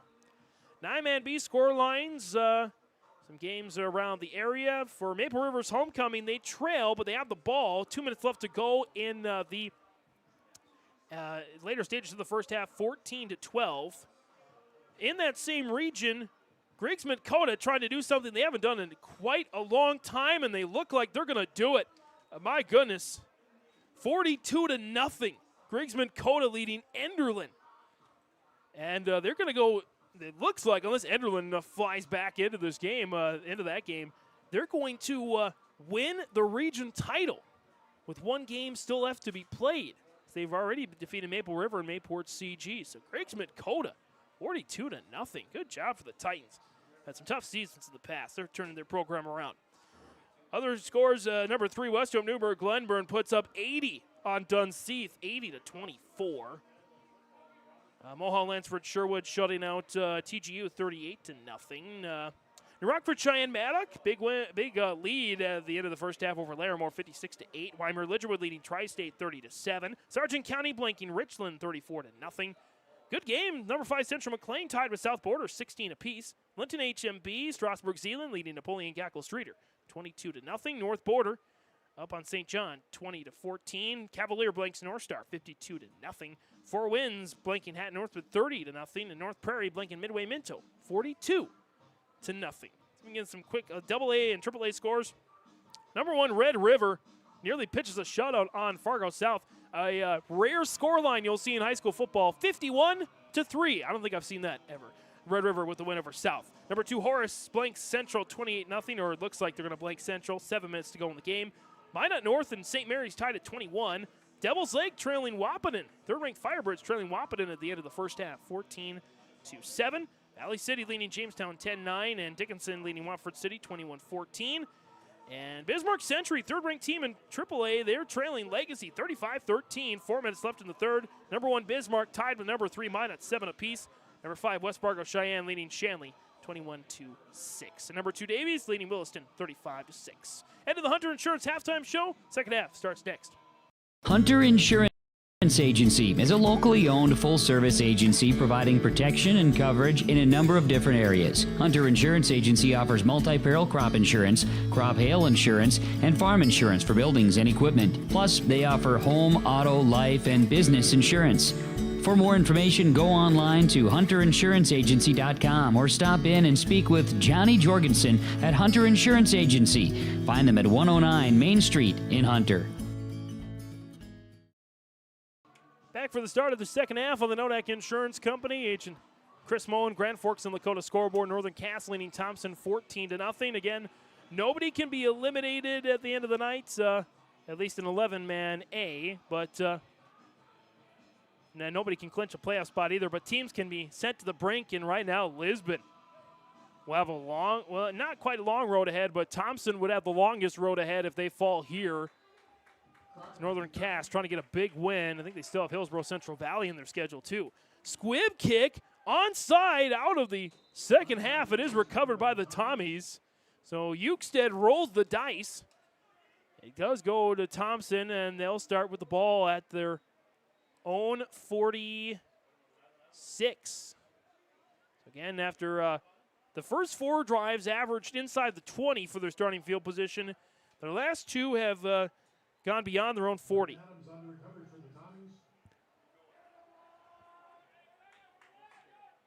So again, actually going to go with the 44. Their own 44 for a 1st and 10 for the Tommies. Gavin Cronkstead in the gun, takes the snap, back to pass. Schumacher got his man open. He cuts back up the field across the 45 to the 44 of Northern Cass. So they flip the field there. Move it up to the 43, actually. A pickup of 13. And in the entire first half, Gavin Krogstad threw for 6 yards on that pass. He threw for 13. So he doubled up his entire first half of passing yardage. There to Schumacher. So it's a 1st and 10 of the 33. Or 43, excuse me. Krogstad backpedaling, looking. Plenty of time to throw. He's got Schumacher again. Comes back to the ball at around the 40. Not going to gain much there, and gets up a little gimpy. He's taking some big hits tonight. Just a little guy. He's so athletic out there for the Tommies in any sport. And with the ball to the 41. A gain of 2 on that catch. And Schumacher with back-to-back catches makes it 2nd and 8. 2 to the right, 1 to the left for Cronkstead. A handoff to Juvie, his first carry of the second half. And Peterson might have got away with a hold, and that would spring Juvie. We got a ball game. Josh Juvie for the touchdown. 41 yards. And again, we got a game on our hands now. Josh Juvie breaks 100 yards rushing on the game for the 4th time in 5 tries this season. So a big, and Thompson does have an extra point, short field goal kicker in Thomas Schumacher, and looks like they're going to trot him out there to try and split the lead in half. Great start for Thompson. Snap, spot, kick is up, and it is good. 14-7. The Thompson Tommies got a lot of game left to be played. They split the lead in half on the Nodak Insurance Company. Chris Moen, Grand Forks, Dakota scoreboard. Hi, I'm Sonia at the Lighting Gallery. When you walk through our doors at the Lighting Gallery, we're so much more than lighting. We have an incredible selection of sofas, dining room table and chairs, accent chairs, area rugs, pillows, and other accessories and decor. We want your house to feel like a home. Visit us at the Lighting Gallery, located at 3622 South Washington Street in Grand Forks. See you soon. 10:38 to go in the third quarter, 14-7 Northern Cass. They've still led for the entirety of this game. But Thompson needed that spark. And I think Eukstead might have given it to him with the onside kick recovered by the Tommies. They take it 3 plays, 56 yards and a 41-yard rushing touchdown for Josh Juvie. As he's getting towards 1,000 yards, 1,000 rushing yards on the year. Schumacher will do the kicking, and oh no, our second kick out of bounds of the night. Both teams have had it kicked out of bounds. Juvie a little bit further away than 1,000 yards than I initially thought. He's with that 41-yard rushing touchdown. He had 61 in the first half. He's got 102 now. He's at 618 yards, and that's just his 3rd touchdown of the year for Juvie, despite being the leading ball carrier. The Jaguars take over there at their own 35 after the kick out of bounds with 10:38 to go here again in the third quarter. And Northern Cass definitely taking their time here. More plays than not, snapping the ball with 10 or less on the play clock. Reichel takes the snap. It's a handoff to Hoppy. Trying to cut his way through the defense, and he's able to knife his way through to the 41, or to the maybe the 39. And I'll say 39, yep. Gain of 4 for Hoppy outside again of that big 40-yard run. He had 39 yards in the first half. And so the Jags try to answer Thompson's opening drive of the second half. Touchdown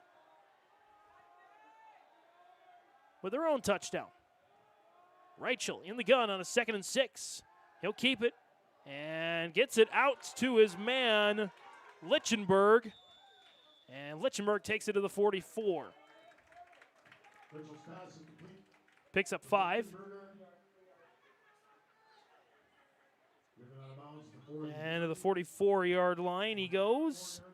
Lichtenberg's, I guess, second catch of the game, so I got to update my stats here. Reichel did have a 2-point conversion, so add another 2 yards on top of that, so he was 5 of 11 for 87 yards. So 3rd and 1. It's a pitch to Metzger. We got a flag out there. And all that running, he looks like he got enough for the first down pending the flag.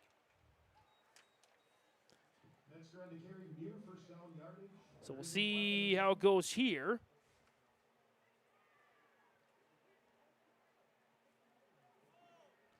And we're going to get a penalty on Northern Cass.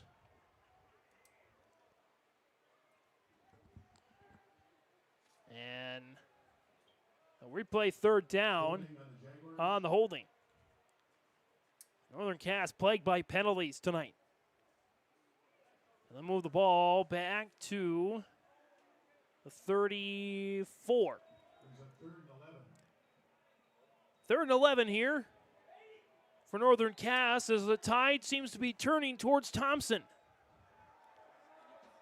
Big 3rd down here for both sides. Thompson would love to get this ball back. Reichel, and we get another whistle and another procedural penalty against Northern Cass. That'll move them back to the 29, a 3rd and 16. We're nearing about 10 accepted penalties tonight for Northern Cass to I'm still not sure if Thompson's had an accepted penalty tonight. They've had, I believe, 2 called against them, both being declined. So 3rd and 16 here. Northern Cass going the wrong way. Reichel, high snap, rolling to his right, and cutting back, chucking it over the middle, got his man and dropped it.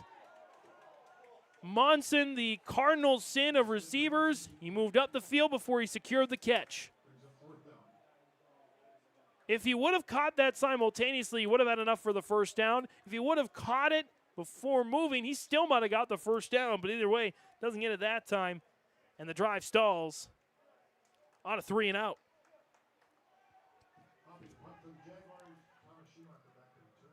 Schumacher back to receive the punt here from Hoppy.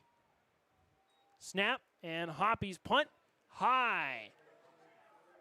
And it drops, takes a Northern Cass bounce, and dies at the 37.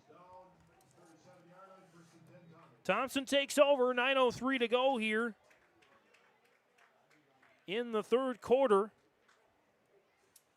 The Tide is, again, turning towards, we'll move it at 36 actually. Tide is moving towards Thompson. They do have a comeback win on the season already against Hillsborough Central Valley. The 2-2 Tommies, 1-2 in region play. Losses to EEK and Oaks. Again, they still got Lisbon, Kindred, and Central Cass left on the schedule after tonight. Krogstead takes the snap, back to pass. Little low for Carter Peterson. It's incomplete. 2nd and 10. Peterson's first target of the night. And Krogstad's first incompletion of the second half. Now 5 of 9 for 21 yards through the air for Gavin Krogstad tonight. Again, big game playoff implications. By the end of the night, Lisbon, if they fall to Oaks, they're going to be in 6th place in the region. Think about that as Krogstad gets away. Stutter steps past Hoppy. That's not easy to do, and he's ripped down, and it's a tackle out of bounds. Hoppy going to get flagged, and Northern Cass's penalty predicament continues.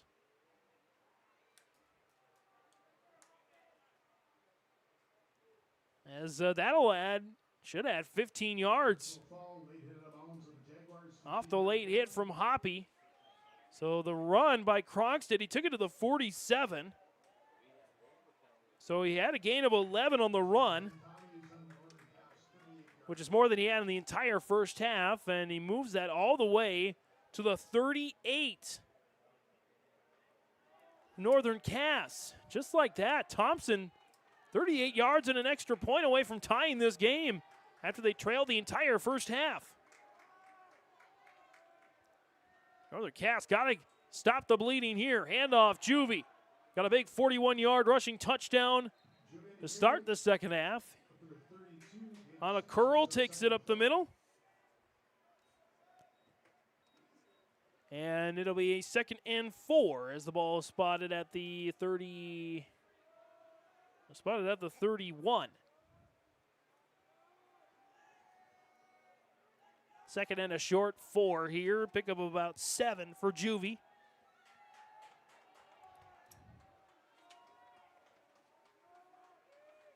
As we're nearing the halfway point, or nearing the 3rd waypoint of this 3rd quarter. Juvie on the call, and he's got the first down up to the 25. First down there for Josh Juvie. As I said, if the game stays at the low-scoring margin, he's still going to be a factor deeper into the game. Juvie with a gain of 6. 1st and 10 at the 25. 2 to the right, 1 to the left here. On a 1st and 10. Krogstad, handoff, Juvie again, and he's tackled from behind Metzger and Hoppy, and host of others get to him. Maybe a short gain there out to the 24 for the Bell Cow. Is it a 2nd and 9? 61 yards in the first half on the ground for Juvie. He has unofficially 55 yards in the second half, and a touchdown is official for 126 yards. Juvie might get to 200 by the end of the night, depending on how things go. Juvie is back there with Krogstad. Krogstad will pull it out this time. Peterson gets the call, and Peterson takes a couple of Jaguars with him. About halfway up the chains. Be a 3rd and manageable. And we are now getting towards that halfway point of the third quarter. Ball spotted there at the 20. Gain of 4 for Peterson. And it'll be a 3rd and 5.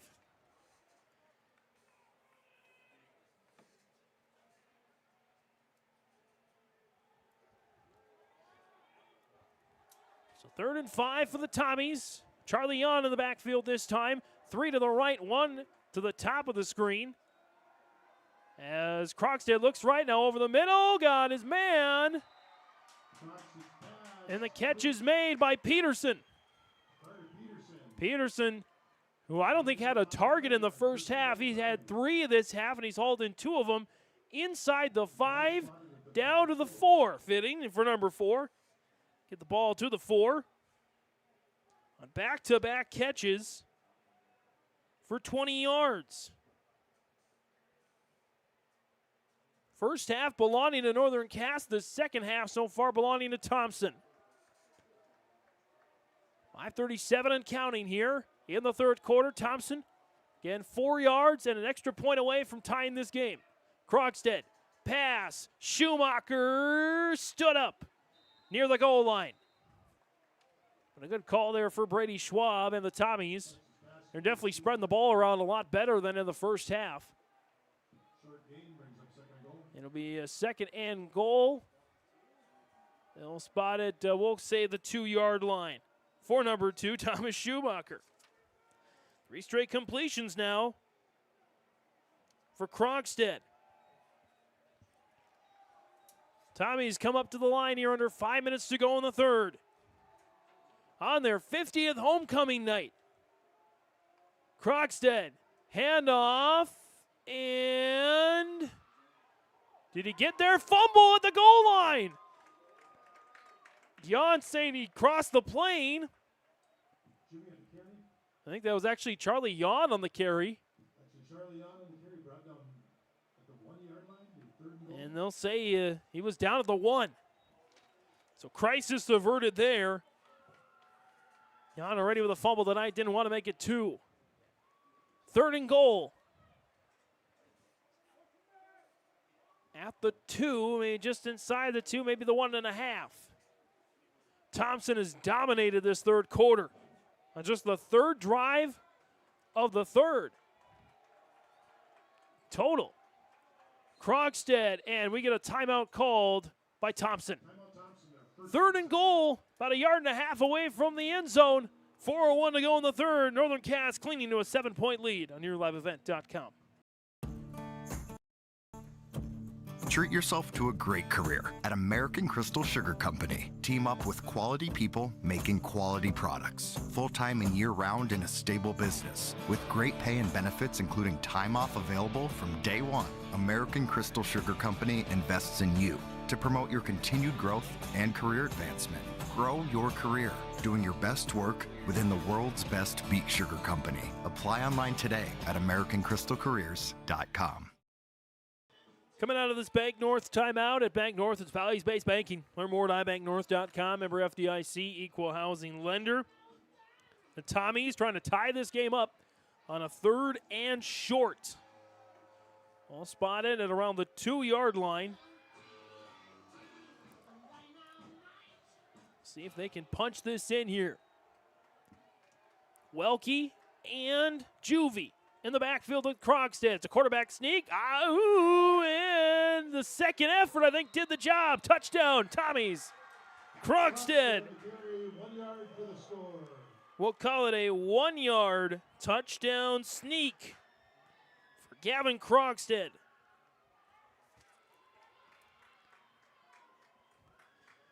And it's now 14-13. One of the most competitive games of the night. As Thompson, an extra point away from the tie, reeling in this Northern Cass Jaguar squad. Schumacher drilled it down the middle the last time. Snap, a little high, spot, kick is good again, onto the roof. Raise the roof, Tommy fans. We're tied at 14 on the Nodak Insurance Company. Agent Chris Moen, Grand Forks and Dakota scoreboard. Homegrown local radio is now worldwide with 24-hour streaming. Download the RJ Radio app to hear local voices from local radio with KRJB, KRJM, and KKCQ 24 hours a day from anywhere. You can listen to your favorite programs like the RJ Family Morning Show, local news, farm markets, music, high school sports, church services, more from anywhere. KRJB, KRJM, and 96.7 KKCQ is streaming on the RJ Radio app. Download it to your device and take us with you wherever you go. 14-0 on the Nodak Insurance Company. Agent Chris Moen, Grand Forks and Dakota scoreboard. After Northern Cass owned the first half, Thompson has owned this third quarter. And by the way, score update in Region 1, Kindred has scored again. They lead Elliott Ledgely Column 21-0. The Vikings doing all but wrapping up a postseason berth. 3 minutes left in the third. Still 25-6 early in the third between Oaks and Lisbon. Oaks with the lead. On the boot kick, and that's fielded there on the far side by Munson. Munson with those long legs, throws a Tommy aside, cuts up the field, and bounces off a Tommy to the 35. A lot of running, good return there for Munson. As Northern Cass tries to get their spark back. 3:45 to go in the third quarter with a 14-14 tie. That means the playbook is wide open for both these coaches. We've already seen some risks being played.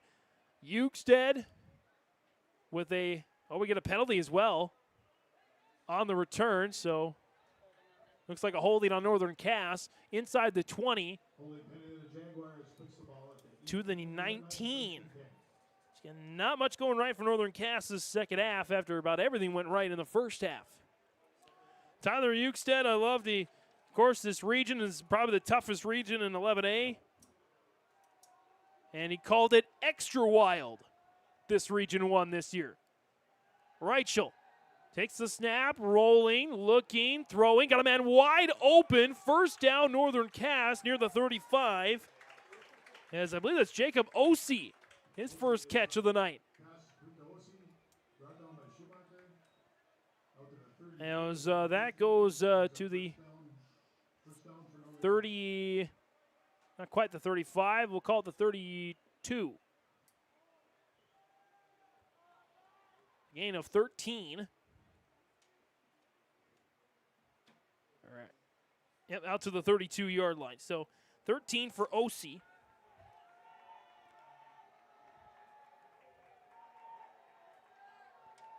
And again, a 1st and 10 for Northern Cass.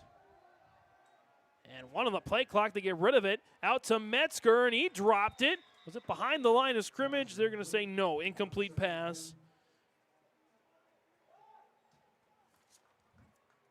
So it'll be 2nd and 10. Reichel on the night. 7 of 14, so 50% pass completion for 105 yards and a touchdown pass. Also an interception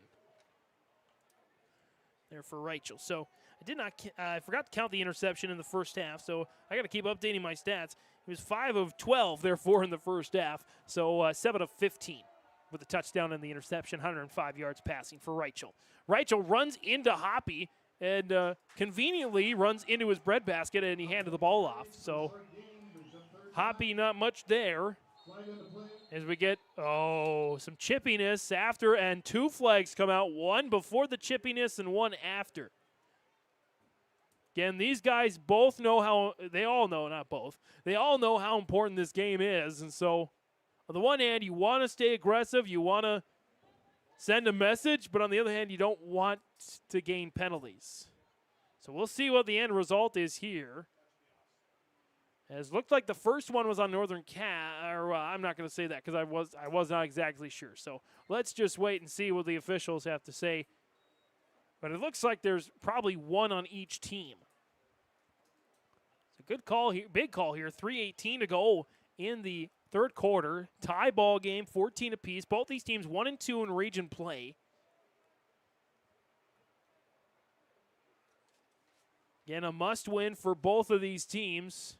Not saying that they will be out of playoff contention if they fall short. Nobody can be eliminated from playoff contention tonight, but it's certainly the road gets a lot tougher if you don't win this game, especially for Thompson with the schedule they have coming up.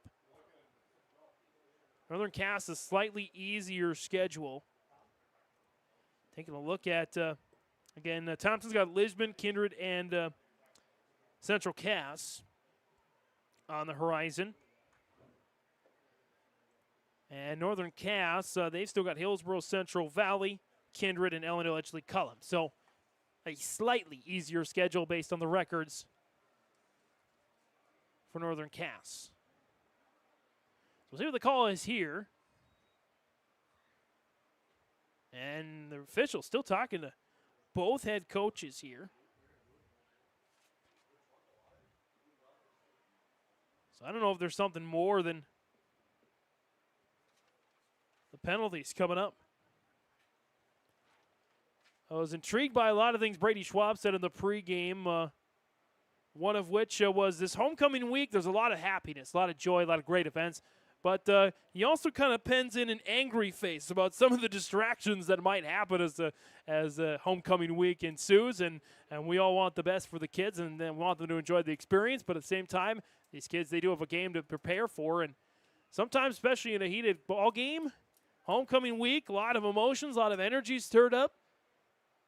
Things might go the wrong way fast, and that's what you don't want to have happen. Again, they're talking to Tyler Ukestead right now. Officials, they're on the far right side of your screen, explaining the situation. Looks like it might carry something more than a simple offsetting penalty. Ukestead pleading his case a little bit there, and I think we're going to get our call here, and, well, now we go back to the officials' conference. In this extra wild Region 1, where Oaks just a few weeks ago looked dead in the water, and they've resurrected their season, leading Lisbon. I believe they are at home, at Oaks. And one of these two teams will stay alive here. And we have an ejection from Northern Cass. It's an unsportsmanlike conduct, and again, not sure who the player was. But a Northern Cass Jaguar has been ejected from this game. And that's exactly the thing Tyler Ukestead does not want to see.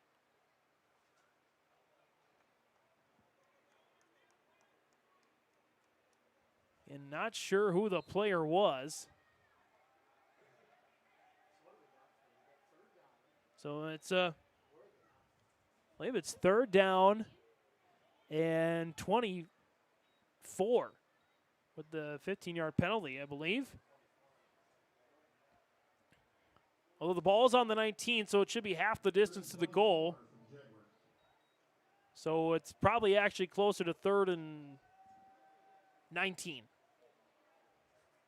3rd and 20. 3rd and long, either way.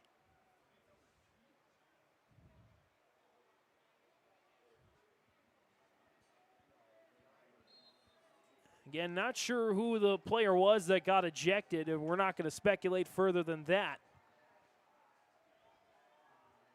You just won't see him on the field anymore tonight. 3rd and long for Rachel and Northern Cass. He just rolls to his right, looking for somebody to throw it to now. Back to his left. He's scrambling, got a lot of open green grass. Thompson closing fast. chucks it down the field towards Monson. It's incomplete.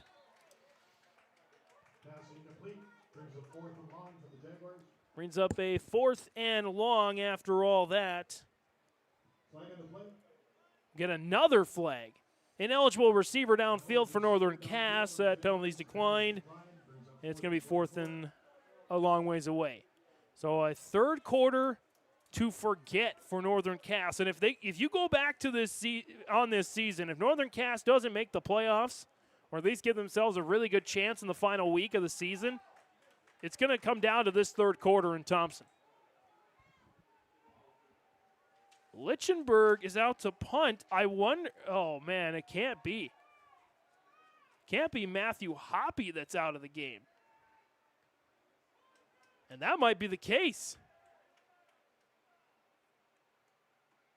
48 of Thompson is where they'll go. And well, I'm looking, just scanning the sideline here real quick. I think that is the case.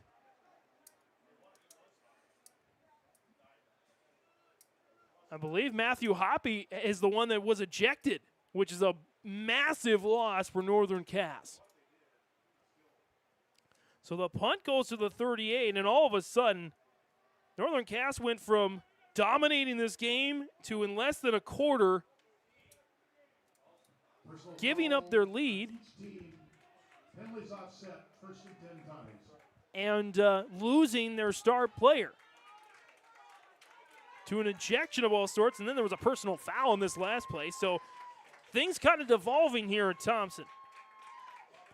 Both coaches got to get their squads together and say, enough is enough. We got to play football out here. Gavin Krogstad, the handoff to Juvie up the middle. He takes a couple of Jags with him across the 40 out to the 38. And again, I don't know if Northern Cass can make their way back with the loss of Hoppy. He's so good, not just offensively, but defensively. Such a force as Juvie takes it to the 37. Gain of 11. And right now, Thompson is just a train barreling down the field. Krogstad, another handoff to Juvie. And he's able to trudge ahead to the 34. Pickup of about 3. And now we got another Jag slow to get up a little bit, but as Parker Ziske needed to take a little time. Into the 34, a gain of 3 for Juvie. 61 yards in the first half. He has 69 here in the second half for 130 yards and a touchdown. Man in motion, Cash Danner. He'll wheel back around. Krogstad takes the snap. Looks to his right. Pressure coming from Lichtenberg. Lichtenberg with a sack. Julian Lichtenberg says access denied for extra yardage for Gavin Krogstad. First sack of the game for Northern Cass. And it brings up a 3rd down and 9. Loss back to the 38. Loss of 4 on the sack.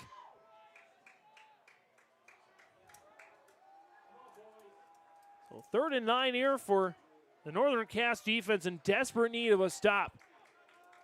Thompson scored 14 unanswered after Northern Cass scored the first 14 of the game. 60 seconds to go in the 3rd. In a virtual must-win game for both teams. Krogstad, pass, incomplete. Danner dropped it at the last second. An incomplete pass makes it 4th down and 9. And a big call here for Brady Schwab and the Tommies. I think they're going to send out their punting unit. They're a little too far away for Schwab's liking. So Charlie Yon out to punt it, and this is going to be an interesting call to see how this one goes. Yon standing in his own at about midfield. Metzger about his own 10. Yon straight up into the air like a flip of a coin. It goes inside the 20 to the 16. Good punt from Charlie Yon. 39 seconds to go here in this third quarter. Northern Cass going to take over here.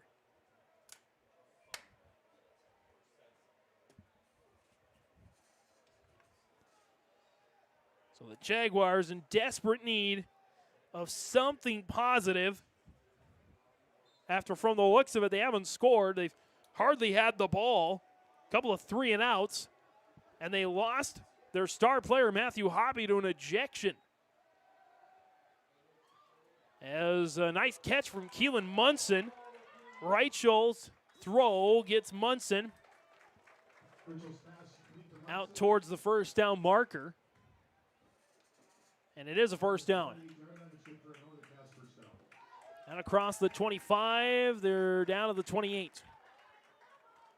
Gain of 12, and so now Reichel, the sophomore who won the job, because Lichtenberg was in basic training. If I understood that correctly from Tyler Eugstead, head coach. A very good reason to miss the first few weeks of practice. But because of that, Reichel gets the starting job and trying to lead this Northern Cass squad to a big win. Is that a catch? They're going to say it is. A little low to the ground, but Parker Ziske is able to get the catch out to the 35. Gain of 7, 2nd and 3, and for the first time tonight, Northern Cass going hurry up. Trying to catch the Tommies a little behind. Or maybe just trying to catch a penalty here this time. But Thompson's been pretty sound penalty-wise tonight. Start of the fourth quarter. We're going to be tied at 14 apiece. Big game tonight in Region 1 on the Nodak Insurance Company agent Chris Moe and Grand Forks Dakota scoreboard. I love my decision. I love the smallness of it and how close everyone is. Some of my other friends went to a 4-year school, and I'm going to be done before them, even with 2 degrees and for a lot less money. My name's Casey, and I'm here for my future.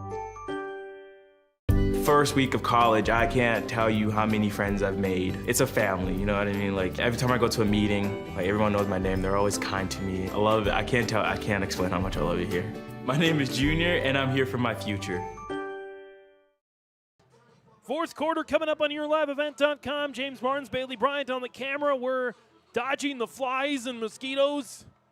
We dodge the sunlight as both of these teams try to dip, duck, dive, and dodge their way to a big win in Region 1 play. Northern Cass with the ball after a couple of straight completions from their sophomore quarterback, Reichel, Hudson Reichel. Sophomore proving he belongs in that starting role. The ball spotted at the 35. Again, keeping an eye on other Region 1 scores. Kindred looks to be on their way to another win, staying atop the rankings. We'll check those scores here in a little bit. Reichel, another short pass. Metzger this time catches it for the first down to the 41. They'll call it the 40, and that's 3 straight completions for Reichel, totaling 24 yards, a couple of first downs. Metzger gets that one for 5. Metzger's first catch in the second half. Northern Cass moving the ball here, by far their best drive of the second half. The others didn't even get him a first down. Reichel takes the snap, back to pass, and Metzger caught it at about the marker. And no gain on the play. Brings up a 2nd and 9 there, the 41. So now 4 straight passes. So again, the offense definitely changed after Matthew Hoppy's ejection. Parker Ziske is the runner now in the backfield for Northern Cass. Under 11 minutes to go here in this regulation. 14-14 tie. Reichel, plenty of time, bombs it. Monson's open. He's got no, he dropped it. I suppose I committed the broadcaster equivalent to running with the ball before securing the catch. I thought it was going to be a catch, and I said catch before it was actually a catch. I thought Monson was going to haul that one in for a big gain. It's the first incompletion in the last 5 throws for Reichel. And that was a drop. Incomplete. Brings up 2nd and 10. 10:40, or brings up, a 3rd and 9. 3rd and 9. They need midfield, just inside midfield for a first down. It's 3rd and a long 8. Reichel rolls to his right. Chucks it to his right. It's low. Monson didn't catch it. Back-to-back incompletions towards Monson, and I think for Northern Cass right now, it's hard to say. You had something going, but you're not to midfield, so I think you play it safe here. Find Tyler Eugstead, but that's such a tough call. You got your team getting some momentum after a disastrous 3rd quarter. They are going to bring in the punt team. So Lichtenberg will come out to punt it away. Schumacher is back to receive for the Tommies, just inside his own 20. 10 on the play clock, not really set yet. They got to get this off with 5, 4, 3. It looks like they'll get it off in time. 2, and they do. Lichtenberg with the punt. Straight to Schumacher. He hauls it in at the 30 and out to the right-hand side. Still going to the 40, out towards the 45. Good return for Schumacher. We've had 4 punts and 2 touchdowns in this second half. 3 straight punts. The offenses have stalled again. But Thompson in some great field position once again, trying to wear down this Northern Cass line. Every coach says it. It's a battle of the line of scrimmage. Whoever wins that battle typically wins the game. We'll see if Thompson can wear down this Northern Cass line with Josh Juvie. And the running attack. Krogstad. Back to pass on first down. He has his man, Cash Danner, out on the far side on a curl route.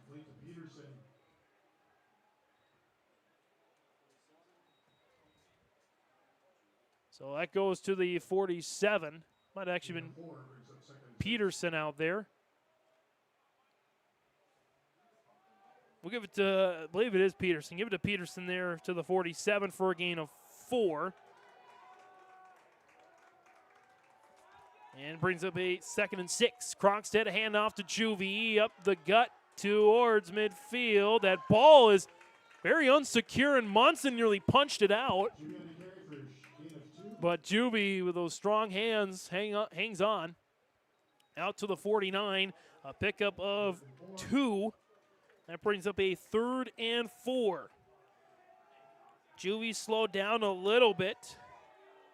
The last 4 carries, only 1 has gone beyond 5 yards.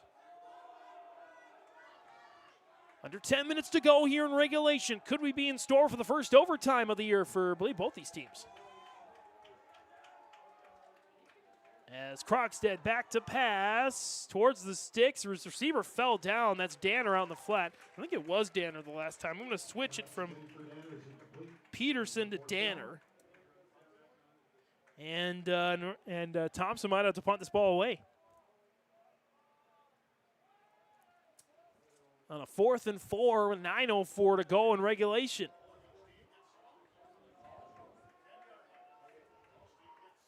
And so Jan and company will punt it away.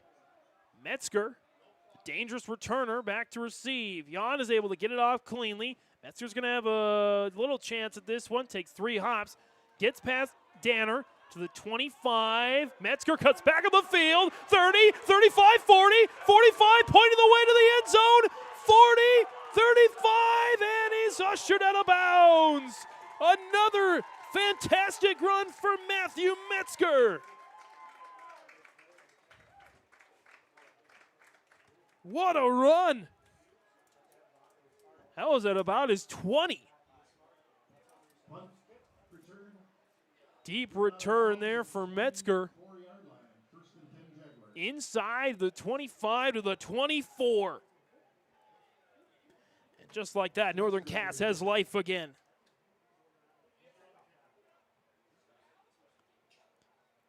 Metzger been the speedster all season. Look at his offensive stats. He's the leading receiver on this team. 233 receiving yards off of 22 catches coming into tonight.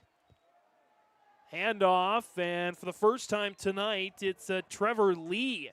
I believe he had 5 carries for 25 yards this entire season. Lee on the carry, short gain, He'll move it down to the 23 for a gain of a yard. 2nd and 9 off of Lee's first carry of the night. 8:22 and counting here. See if either one of these teams can punch it in or get some points some other way before the end of regulation. Reichel and the Jags taking their time again. Under 10 on the play clock. Reichel, handoff to Lee towards the right-hand side. Ball's loose, up in the air, and it's picked up by the Jags, I believe. A fortuitous bounce. Thompson saying they haven't. Down to the pile, that went straight up into the air. Lee got popped, and the Tommies have the ball. Lee on the fumble.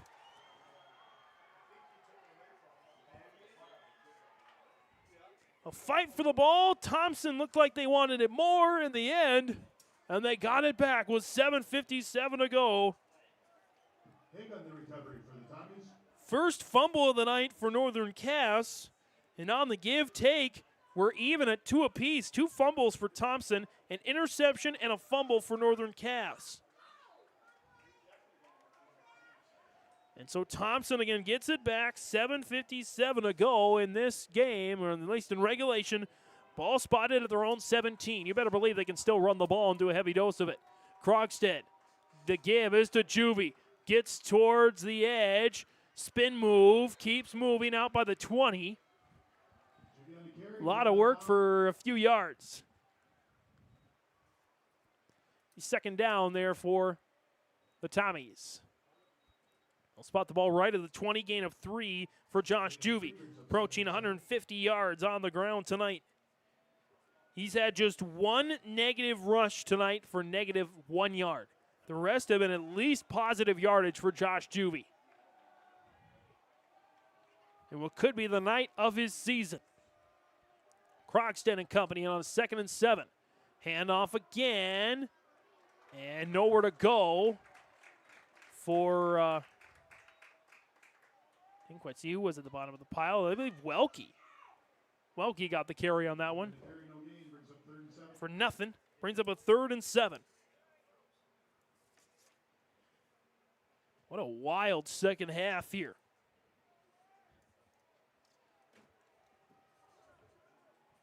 Welke on the night, just 3 carries for 16 yards. 3rd and 7, Thompson taking their time here. Both teams with the complement of their timeouts. Northern Cass with all 3, Thompson with 2. Peterson has been the key in the second half to stretch the defense. He gets the catch there out to the 30. Gain of 10 and a 1st down. Carter Peterson, I have him down 3 catches for 50 yards. Or excuse me, 3 catches for 30 yards. This ball goes out to the 30. Krogstad much improved second half as opposed to the first half through the air. He's had just 2 incompletions with 7 completions, 7 of 9 in the second half after throwing 3 of 6 in the first half. Krogstad backpedaling over the middle, got his man Schumacher. Schumacher trying to get away from some Jaguars, taken down from behind by Ziski as the Tommies reach midfield. And that's exactly where they were spotted. A 20-yard catch for Thomas Schumacher. And again, Gavin Krogstad starting to pick up the pace a little bit. Schumacher, 1 catch in the first half, -2 yards. Second half, he's got 4 catches for 37 yards. Nearing the halfway point of this 4th and final quarter of regulation. 3 left, 1 right for Krogstad in the gun with Juvie. Krogstad back to pass, looking left, chucking left, got his man. Tackled by Ziski and by Munson. That's the first catch of the game. Maybe the first catch of the season for Bryn Adams. It is. No, excuse me. It's the second catch of the season for Bryn Adams. He had 3 yards prior. He gets that one for 6. And so it'll be 2nd and 4 at the 34. Thompson trying to hang on to the ball so that they are at least the last ones to touch it or they get a score. Peterson, screen pass. He's able to get across the 45, maybe a yard. Both coaches saying they're going to need to mix in some short passes with their running tonight. And both in the second half have been more successful than in the first. No gain on the play, despite now 4 straight completions from Krogstad. Both quarterbacks this second half have had 4 straight completions. Not one has had 5 straight yet. So we'll see what happens here on this 3rd and 4. 4:40 to go in regulation. Krogstad takes the snap. Back to pass. Lichtenberg coming after him. Krogstad got to get away. He cannot. Lichtenberg with his 2nd sack of the night. Julian Lichtenberg looking like Julius Caesar out there crossing the Tiber. He says, I'm coming after you, Krogstad. And he got him down for a big sack. Down to the Thompson 49. And another drive stalled. 4th and 11. 4 minutes to go here in regulation, and Metzger is back again. Runners coming, looking for the block. They nearly got it. Jan gets it away. Metzger lets it go to the about 18-yard line.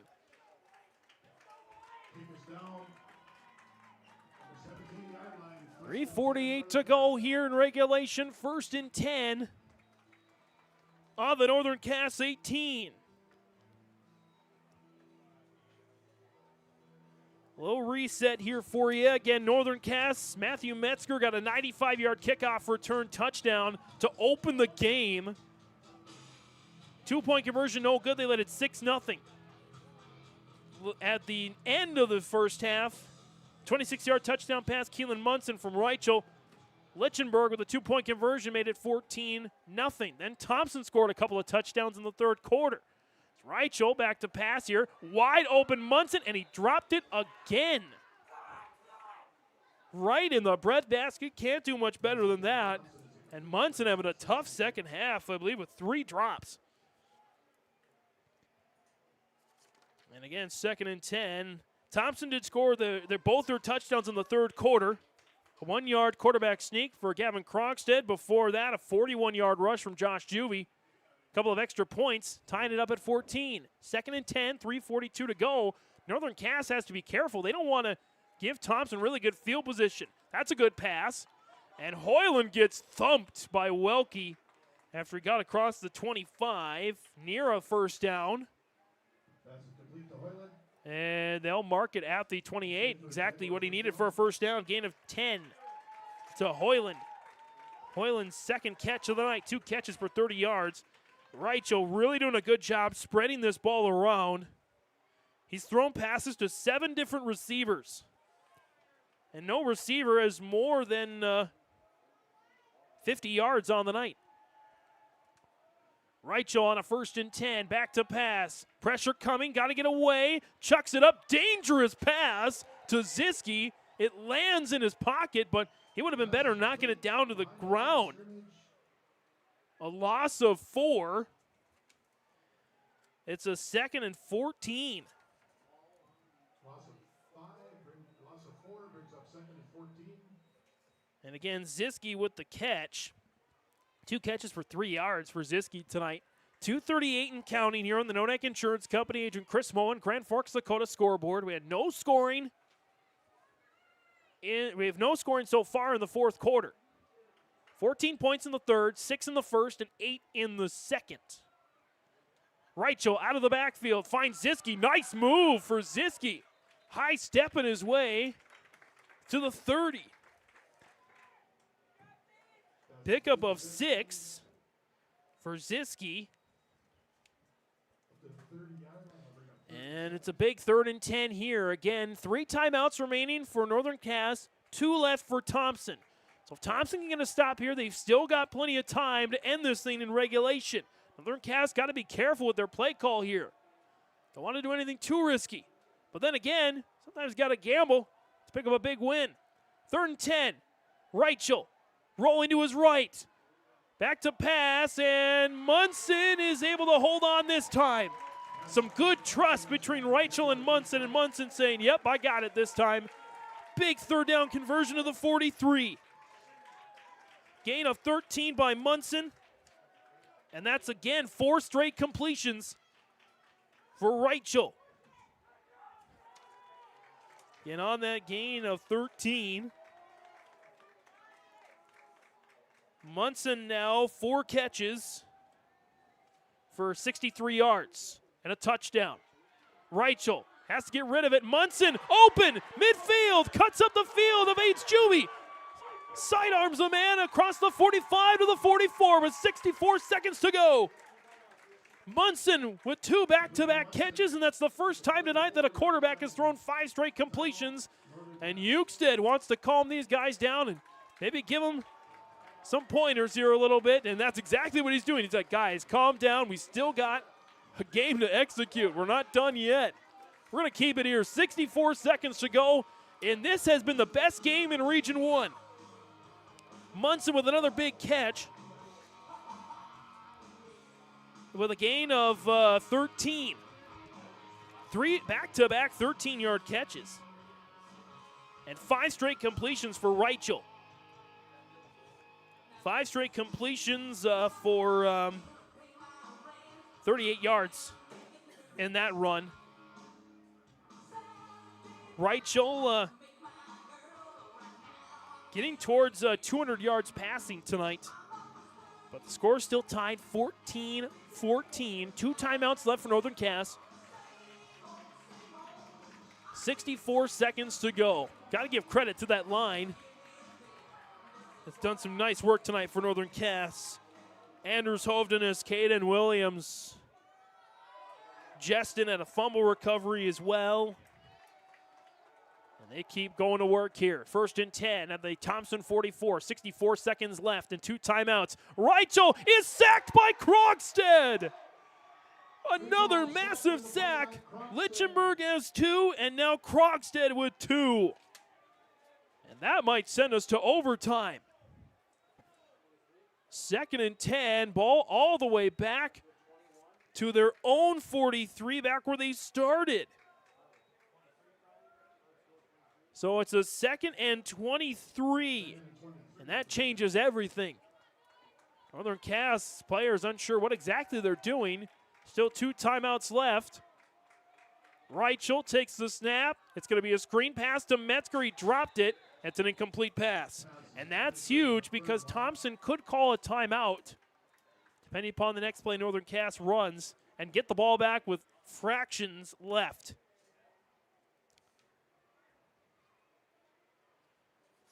Again, an incompletion.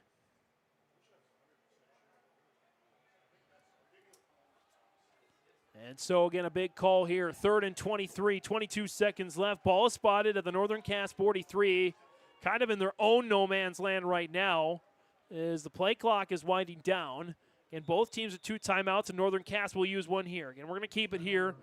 Again, this Bank North timeout is values-based banking. Learn more at ibanknorth.com. Member FDIC, equal housing lender. Gives us a chance to check in on some scores. Again, the other 3 games in 11A Region 1 are relative, not blowouts necessarily, but good wins. Central Cass defeats Hillsborough Central Valley 34-13. The Squirrels moved to 3-1 in the region. Their only loss, of course, to Kindred. And let's see. Kindred, it's a final over EEK, 34-0. The Kindred Vikings go to 6-0. EEK, a really good 5-0 team themselves, dropped to 5-1. Carrington with a big win over Turtle Mountain, 42-16. Oaks, that's a final as well. The Oaks Tornadoes, they've spun their way back into playoff contention with a 32-6 thumping of Lisbon. So Oaks is a winner tonight, Kindred is a winner tonight, and Central Cass is a winner tonight. We have 1 Region 1 game left to decide. And following the Bank North timeout, we'll see what happens here on this 3rd and 23. Reichel fakes the pass, Goes up the middle, chucks it down the field. We, I think, got a flag out there, and Rachel got decked. And 4th and long with 16 seconds to go, pending the penalty. Northern Cass has been plagued by penalties all night long.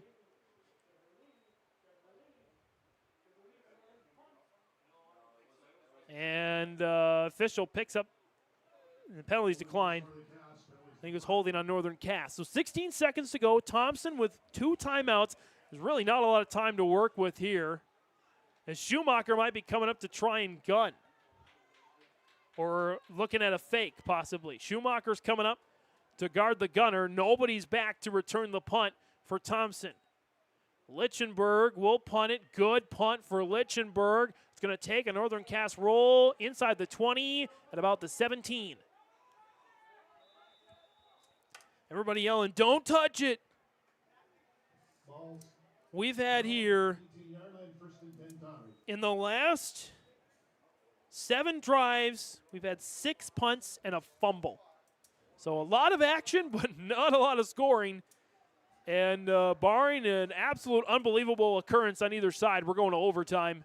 And this will be the first overtime of the year for both teams. Not sure how many overtimes there have been in high school football this year in North Dakota. I have not seen one yet. But there's a lot of games I'd have to look back to. And they're going to kneel it down. We're going to overtime. Tied at 14 on the Nodak Insurance Company agent Chris Moen, Grand Forks and Lakota scoreboard. Headed to overtime on yourliveevent.com. Growers, prepare your fields and yields against the wet conditions for 2025 and beyond with a drain tile project from Chad's Excavating out of Mayville. Drain tiling will improve and increase your yields and land values for years to come. Chad's Excavating provides free, detailed estimates, and with over 40 years of combined success, they provide professional installation and service. Call Chad today to prepare for your future and any questions that you might have. That's Chad's Excavating out of Mayville, helping farmers grow. Overtime rules look like this. So as the PA is explaining it right now. 4 downs, no clock until a winner is determined. So both teams get a possession, 4 untimed downs at the 10-yard line. And we go until a final winner is determined. Exciting stuff here on yourliveevent.com. James Martins, Bailey Bryant here with you. As I'm going to do a very quick check of the scoreboard, see if I see thanks to ND Prep scoreboards, see if I see any note of an overtime game. Nothing in week 0. Looking in week 1 here real quick. Again, I have no knowledge of an overtime game yet, but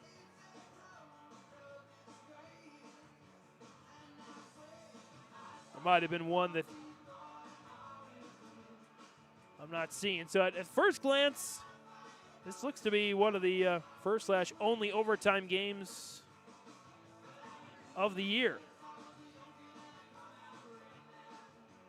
Again, Northern Cass and Thompson, they will flip, by the way. They'll have another coin toss to decide who goes where and who goes first.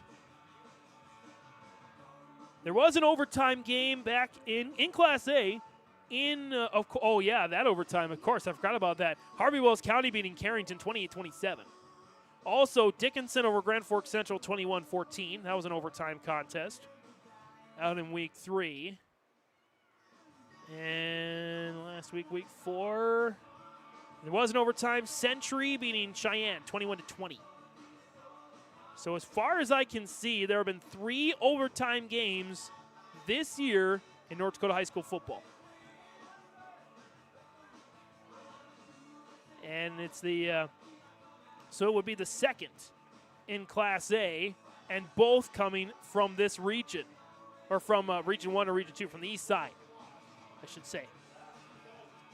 So again, from my indication, according to the unofficial schedule, looking at old schedules, 4th overtime game this year in North Dakota high school football. 2 in AA, 1 and then now 2 in A. So the captains will meet there. Looking at some other scores here real quick. Again, Central Cass, Kindred, and Oaks, all winners tonight. Here's how that impacts the postseason, by the way. Postseason standings. Kindred is at 4-0. EEK and Central Cass tied at 3-1. Point differential is EEK lost. See if I can do this live. EEK lost to Kindred 34-0. I believe 18 is the max, I think, for postseason consideration. We'll do it simply. Either way, Kindred 4-0. They lead the region. They look like they're on their way to the region title. EEK and Central Cass tied for second at 3-1. Oaks, with their win, goes to 2-2. They are now currently, again, pending the results of this game, they are currently in 4th place in the region standings. And the winner of this game, if Thompson goes on to win it, Oaks will be alone in 4th place. If Northern Cass goes on to win it, they will be alone in 4th place due to the head-to-head. So, again, this game is huge. Looks like, we'll see if, looked like first indication was that Thompson won the toss. But again, we're looking out there. Again, kudos to Bailey Bryant of the camera tonight. Solid work as always, catching this extra wild game as Tyler Ukestead and Northern Cass mentioned about this Region 1. There we go. Oh. I think Thompson will receive first. So again, balls will be spotted at the 10-yard line. 4 downs. Thompson is on defense first. So they won the toss. They chose the location. Northern Cass will get the ball first. Again, both teams will get a chance to possess the ball. And we go until a winner is determined. 4 untimed downs. Again, Matthew Hoppy ejected in the late 3rd quarter. So no Matthew Hoppy for the rest of the game. And Northern Cass has not scored since the opening half. Thompson scored both their touchdowns in the 3rd quarter. First overtime this season for both these teams. And get out the trumpet, because one team will be marching to victory, the other will have some sad music playing on the bus home. 1st and 10 here. I guess 1st and goal. 1st and goal for Northern Cass. They get the ball first with Reichel and company. Reichel takes the snap. Back to pass. Rolling to his right. And he gets a yard to the 9. 2nd and goal at the 9. Reichel, not a lot of design carries tonight. He has, I believe that's his 3rd carry of the game. Just 3 carries for 14 yards. So 2nd and goal at the 9. Again, 4 untimed downs. This is interesting, though. If Northern Cass doesn't score here and Thompson can't quite get it into the end zone on the next possession, does Thomas Schumacher kick a game-winning field goal? Just something to consider. Reichel in the gun with Ziski behind him. Takes the snap, back to pass. Chucking into the end zone. It's incomplete. Pass intended for Jacob Ossie. And brings up a 3rd and goal. Of course, Northern Cass, don't believe they have a place kicker, so they're likely going for it here on 4th. Obviously, they're not kicking. They are going for it on 4th.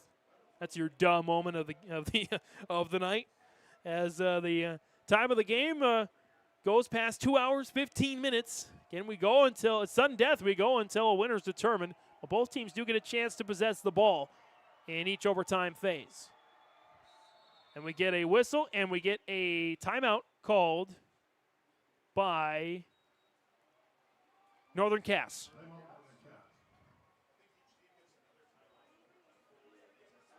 So each team, I believe, gets 1 timeout per overtime.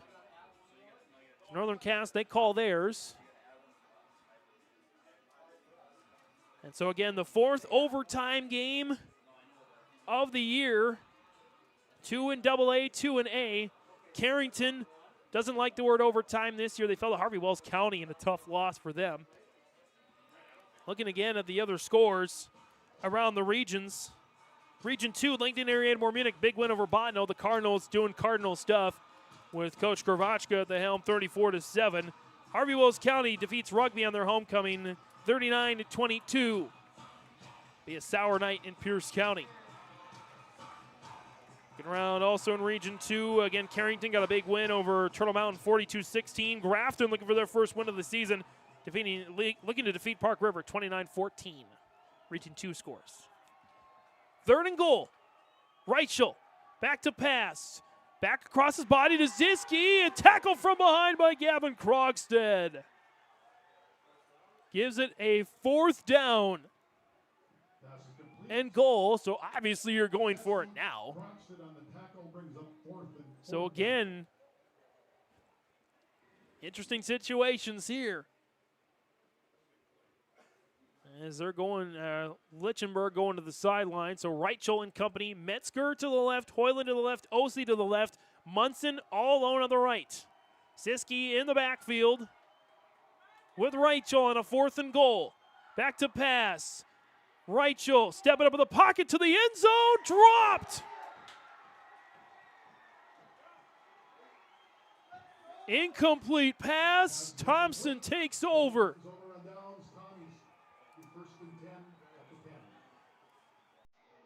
So it'll be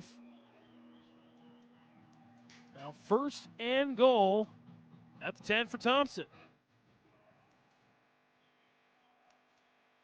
In this first overtime.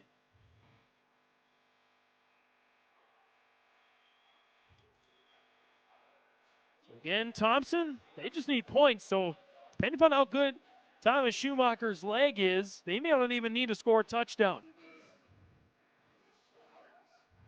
Honestly, oh man, Brady Schwab talking things over, of course, as we get to the second half of this first overtime.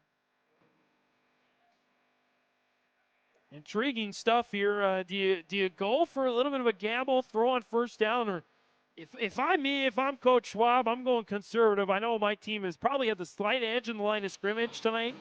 I hand it off to Juby on 1st down, see what happens. But I do 3 run plays, and if you can't get it into the end zone and it's not a quarterback sneak situation, I trot Schumacher out there and see if he can win you the game on a field goal. Northern Cass already used their timeouts. They've got none left to ice the kicker. So lots of things to consider here in this 1st and goal. Krogstad, Juby in the gun.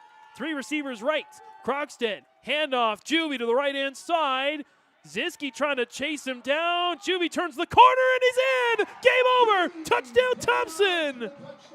A homecoming overtime victory for Josh Juby and the Tommies. A big win, a tough loss for Northern Cass. Thompson needed that win badly and they got it in overtime. Josh Juby, a 10-yard rushing touchdown, gets the win in OT. And we'll have certainly a lot to talk about in our postgame. We'll look to manually put the scoreboard on there. It is going to be 20-14, the final score. Thompson in overtime with the win over Northern Cass. Post-game comments, coaches, players, interviews, player of the game, all that fun stuff coming up next on YourLiveEvent.com.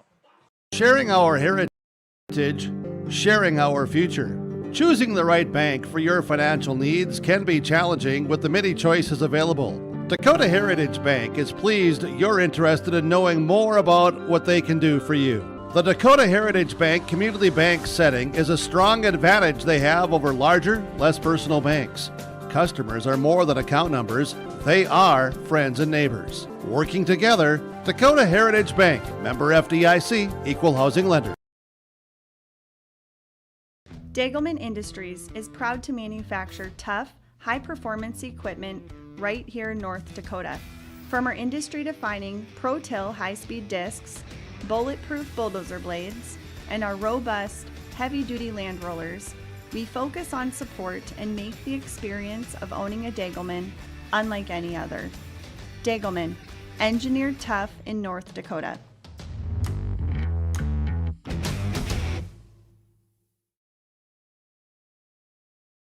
At Thompson Public Schools, their mission is to develop lifelong learners and responsible citizens. You can visit their website, tps-k12.org, for school announcements and calendars, lunch menus, weather announcements, athletic schedules, and more. Follow them on social media and share in Tommy Pride with student updates and events with Thompson Public Schools. Thompson Public Schools thanks all students, staff, parents, alumni, and community members for their continued support. Good luck to the Tommies. Learn more at tps-k12.org. Final score in overtime on the Nodak Insurance Company Agent Chris Moe and Grand Forks Lakota scoreboard. Heartbreak for Northern Cass. A thrilling victory for the Tommies. 20-14 is the final. As you see the Tommies gathered in the back of the end zone off an overtime thriller. Just the fourth overtime this year in high school football in North Dakota. The Tommies are one of the select four to pick up a big win. Let's take it through the stats and storyline of the game. Northern Cass grabbed the momentum from the start, and they led the entire first half off a 95-yard kickoff return touchdown from Matthew Metzger. 6-0 Northern Cass, as the two-point conversion was no good. And then there'll be a lot of offensive droughts there in the rest of the first half. Turnover on downs, punt, fumble, interception, fumble, turnover on downs, punt, then a 26-yard touchdown pass from Hudson Reichel, the starting quarterback for Northern Cass, to Keelan Munson. Two-point conversion from Julian Lichtenberg is good.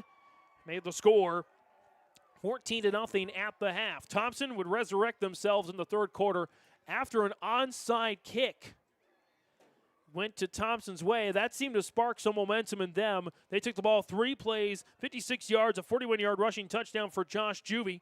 Extra point for Thomas Schumacher made it 14-7. On their next possession, they drove the ball 9 plays for, let's see here, I think it was just 36 yards, for 64 yards.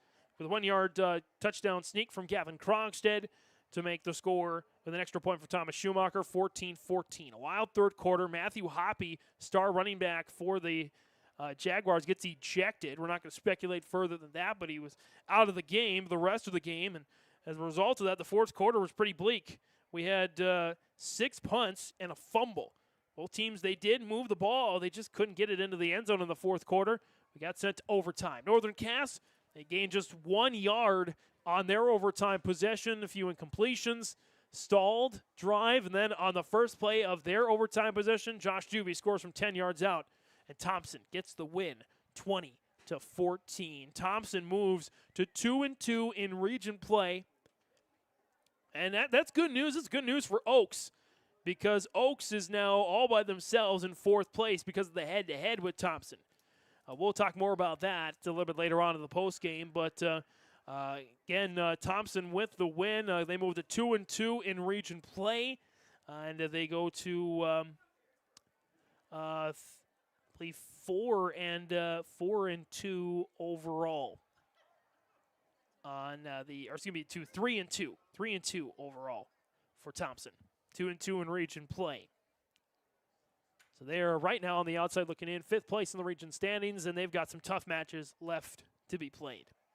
We're going to take another quick break. We'll come back with some more stats. We'll come back later on with some post-game interviews, coaches, players, player of the game as well. And we'll have as well a look around the scoreboard and the playoff implications and what that means for different teams. Lots coming up on the post-game. Final score in overtime. Thompson gets the win over Northern Cass, 20-14. There was an idea to bring together a group of remarkable people. So when they needed us, the call is answered. We need to get the right protection to as many people as we can. We need to protect as many as we can. We will. We don't give up. Get the right protection for your lifestyle. Go to IRIinsurance.com to get a free quote and consultation. At Enbridge, we're focused on relationships. 23 Canadian First Nation and Métis communities now own an equity stake in Enbridge Athabasca Pipelines. In Minnesota, Enbridge has spent $450 million and counting with Native-owned companies and in wages to tribal members working on Line 3. Every day brings new collaborations, partnerships, and possibilities. Learn more at Enbridge.com. Now available, the 2024 R&J Sports Fall Sports Guide. The digital version of the R&J Sports Fall Sports Guide is available at rjbroadcasting.com. This year, featuring schedules for the fall sports teams in the region, along with photos, coaches' bios, and highlights from the 2023 season and the fall broadcast schedule for R&J Sports and YourLiveEvent.com. The digital version of the 2024 R&J Sports Guide is available now at rjbroadcasting.com. Let the geeks at GK Technology help you with your agricultural data. Their agronomists know agriculture. When it comes to creating soils and zone maps to maximize yields in your fields, you can trust the people with decades of experience in site-specific agriculture. Everyone at GK Technology has a background in agriculture, so they know what makes a farm run, and they speak your language. The geeks at GK Technology have a map and an app for that. Again, the final score on YourLiveEvent.com on the Nodak Insurance Company. Agent Chris Moe and Grand Forks and Lakota scoreboard. Thompson defeats Northern Cass in overtime, 20-14 on Thompson's 50th homecoming. Good celebration there for the Tommies. Speaking of which, let's take a look at the Thompson stats here for you. Tallying up some stats from Thompson. Gavin Krogstad finished the night 12 of 17 for 77 yards. No touchdowns through the air, but he did get a big touchdown on the ground. He rushed for 20 yards. 4 carries and a touchdown. Josh Juvian officially 21 carries, 145 yards, and 2 touchdowns, including the game winner on senior night and homecoming. Will Welke, a few carries, 16 yards. Charlie On, a few carries for 11. On the defensive side for Thompson, of course, pretty difficult to keep track of tackles, but I did keep track of sacks, and it was big for Krogstad. He had a couple of sacks in the game, and Mehus had a pick as well. That would be Jonathan Mehus, or Jonathan Muse, excuse me. Muse with a pick. That was a big on the defensive side of the ball. Again, for Northern Cass, Matthew Hoppy, he finished with just 43 yards rushing on, I believe, 9 carries. On the ground, Hudson Reichel had 3 carries for 14 yards, had him down 4, and coming into the game after Hoppy was ejected, Trevor Lee with a carry for a yard. He also fumbled the ball. That was a big fumble. Give the ball back to Thompson. Reichel through the air. I'm going to have to go back. Still trying to add up some stats here. In the first half, he was 5 of 12 for 87 yards and a touchdown. I'll add up his passing and the receiving stats in just a little bit. Defensively, Julian Lichtenberg picked up a couple of sacks as well on the night. And some couple of fumble recoveries also on the special teams, on punt returns, botch punts, that sort of thing for Northern Cass. So definitely special teams, I'd say, went to Northern Cass. Matthew Metzger with some bonkers returns, probably had over 100 yards on returning from punts and from kicks. He definitely had over 100 yards on kicks and probably over 100 yards on punt returns as well. He set up Northern Cass some really good possessions, but just too many mishaps tonight. Lots of penalties as well. Northern Cass coming in probably double-digit penalties. That really set them back, including the one that took Hoppy out of the game. Just some discipline problems there and things you can't have, really, if you want to try to win football games. So we'll go over some more stats, some more scores, and get some more interviews here as well. We'll come back with the winning head coach from Thompson, Brady Schwab. It's next on the postgame. Every Wednesday night at 7, watch the YourLiveEvent.com Coaches Show presented by the Hillsborough Economic Development Corporation. Stay up to date with the latest goings-on in the region, as we'll hear from area coaches in North Dakota and Minnesota. Plus, we'll highlight area high school seniors and their achievements in the classroom and on the court with our Senior Spotlight. That's the YourLiveEvent.com Coaches Show presented by the Hillsborough Economic Development Corporation, Wednesday nights at 7 on YourLiveEvent.com.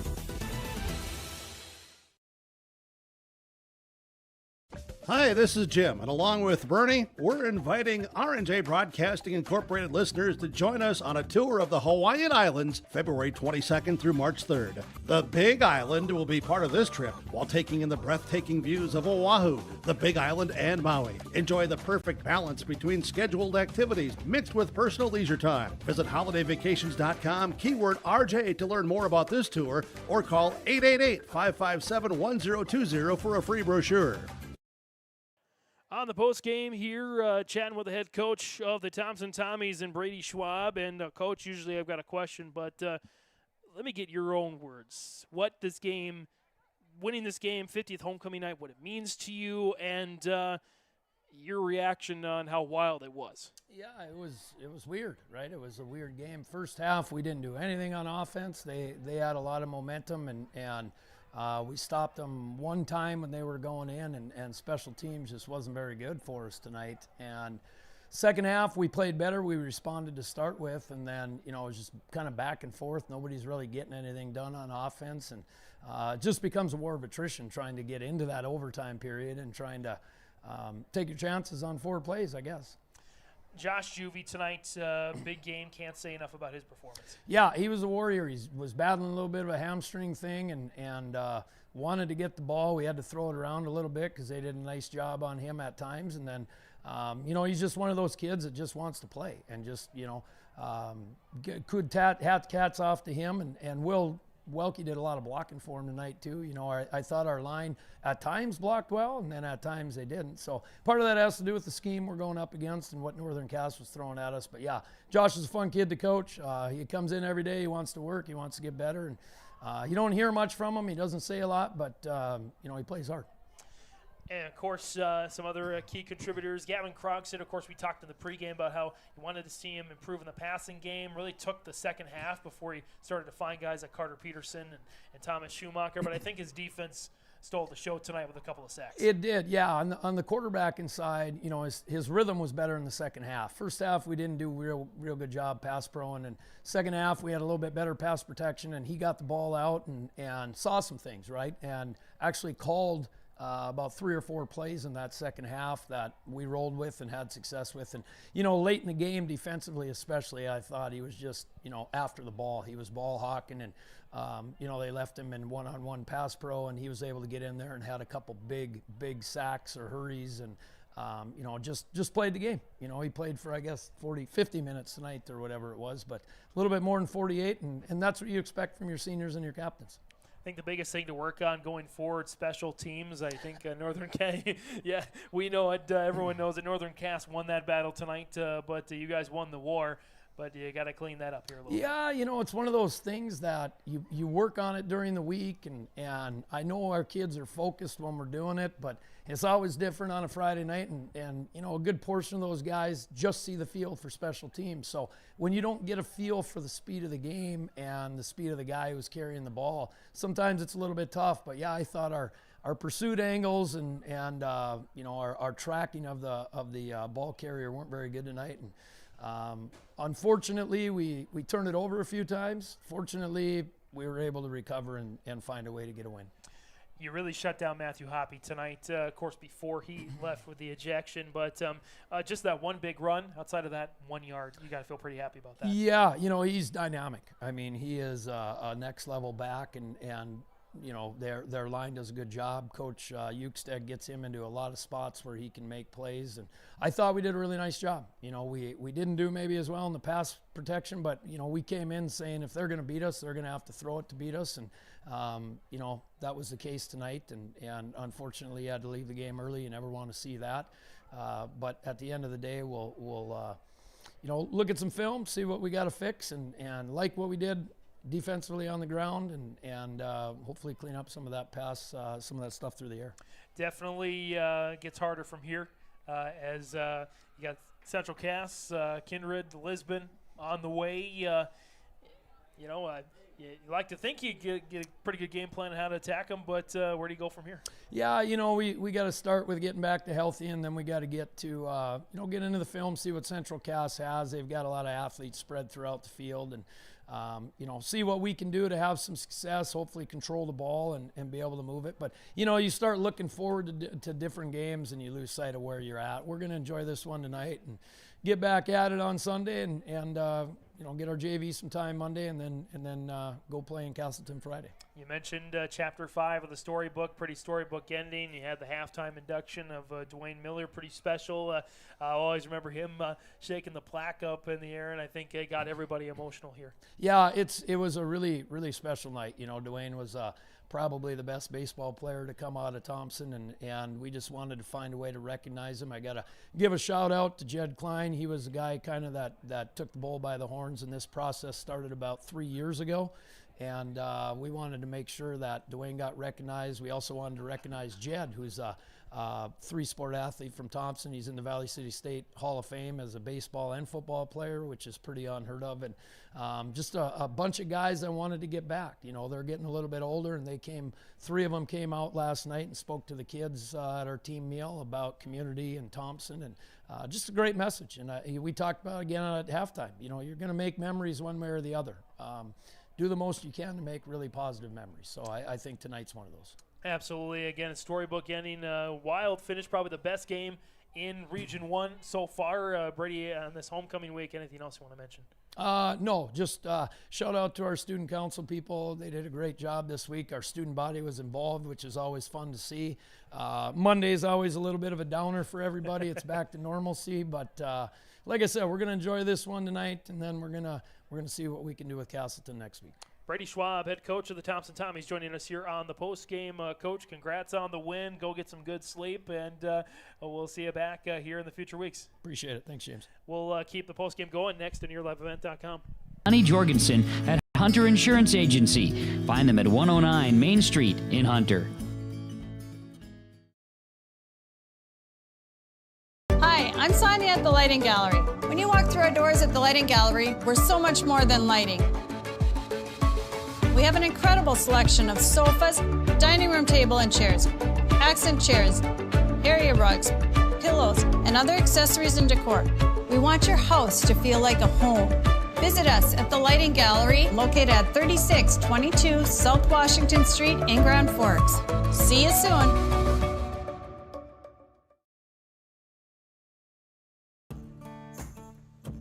Treat yourself to a great career at American Crystal Sugar Company. Team up with quality people making quality products. Full-time and year-round in a stable business. With great pay and benefits including time off available from day one. American Crystal Sugar Company invests in you to promote your continued growth and career advancement.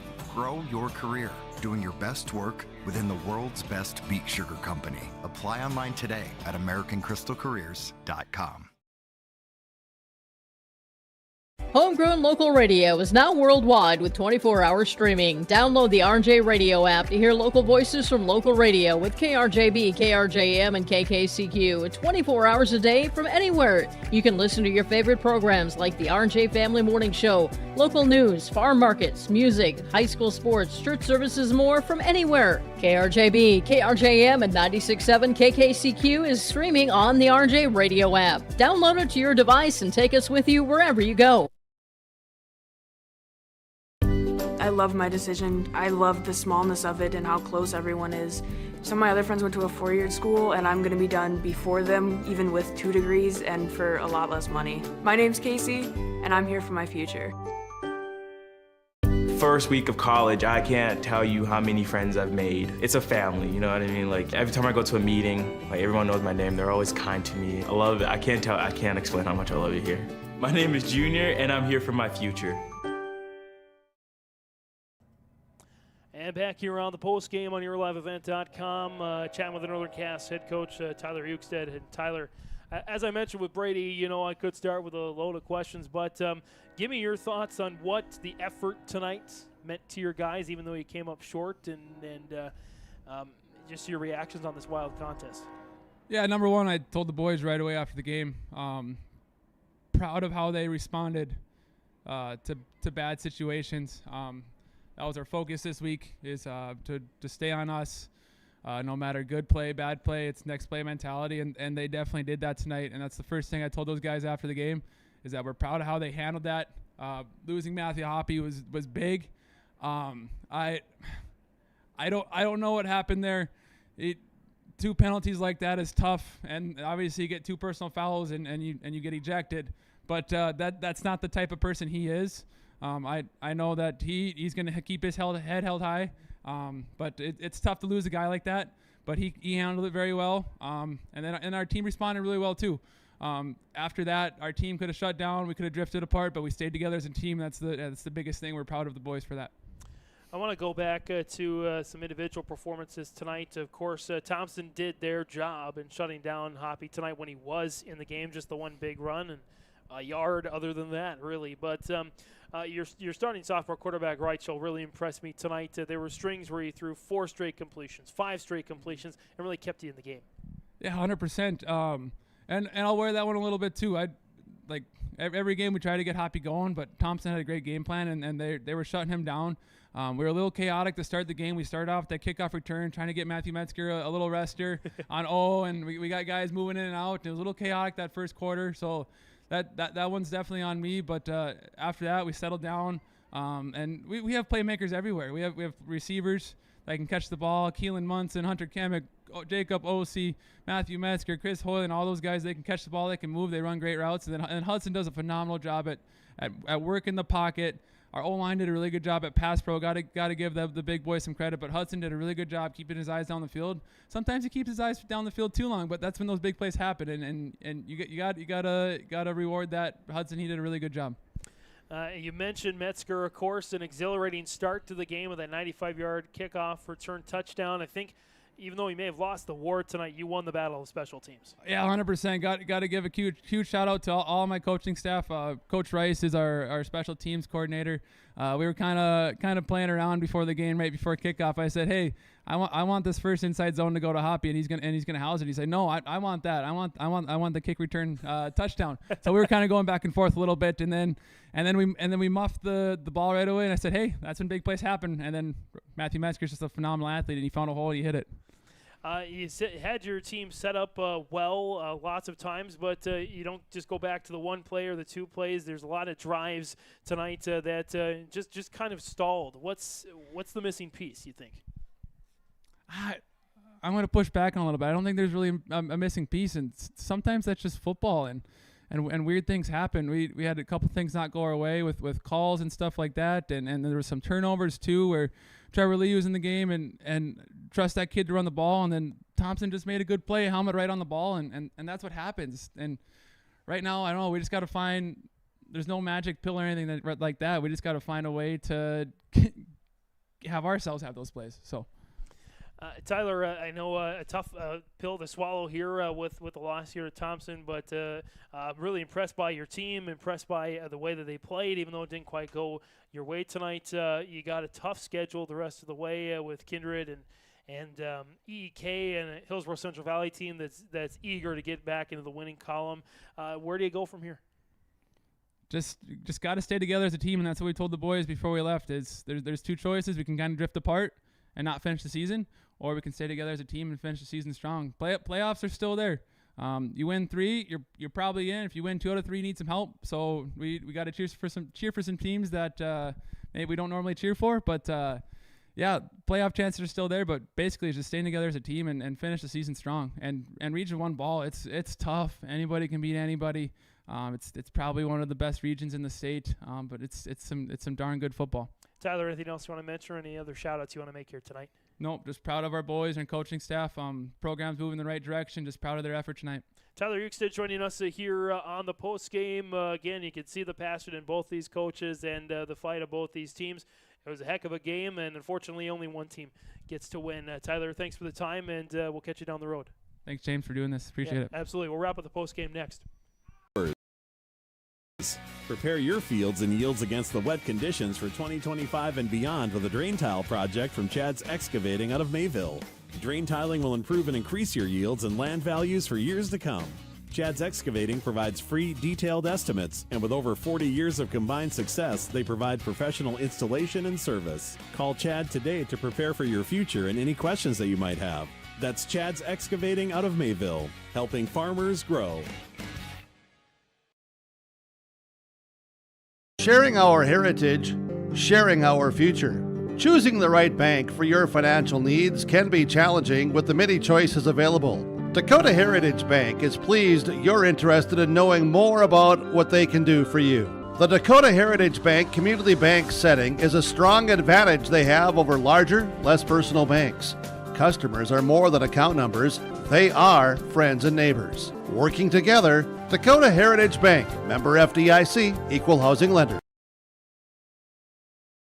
Dagelman Industries is proud to manufacture tough, high-performance equipment right here in North Dakota.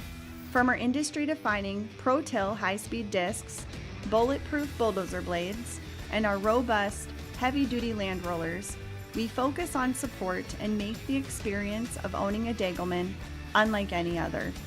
Dagelman, engineered tough in North Dakota.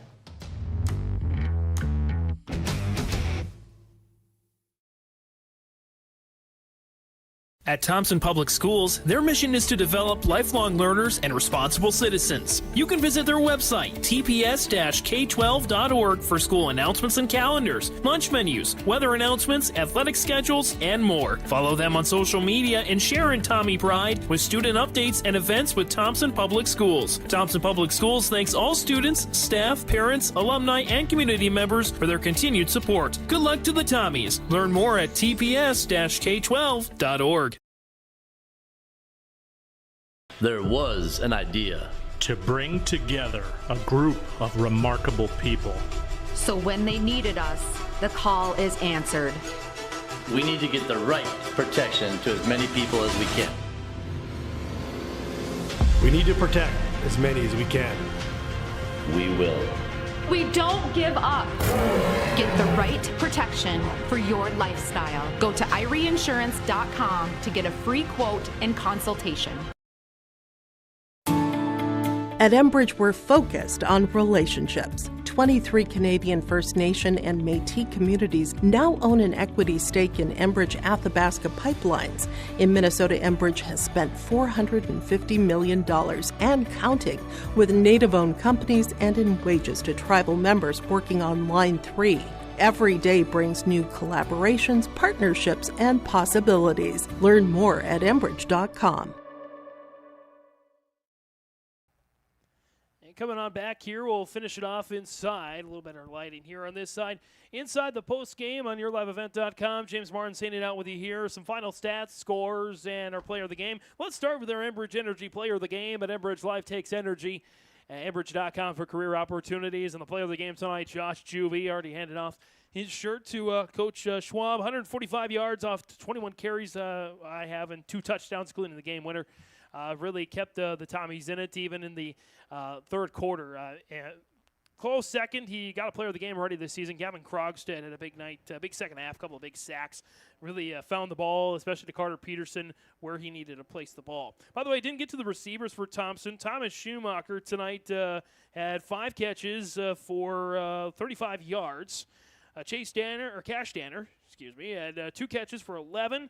Carter Peterson did all his work in the second half. 5 catches for 4 catches for 30 yards, I believe. Josh Juvie, a catch for a yard. And just the second catch of the season for Bryn Adams. Catch for 6 yards as well. Give him a shout-out. Hudson Reichel had a good second half, much better second half than first half. He was 5 of 12 in the first half, 83 yards and a touchdown. 11 of 17 in the second half, 81 yards. Didn't get a touchdown, but a total of 16 of 29, 168 yards. And a touchdown on the night here tonight. As you can see, the train going in the background. It means we should start shipping our way out of here. But I want to get to some more stats here.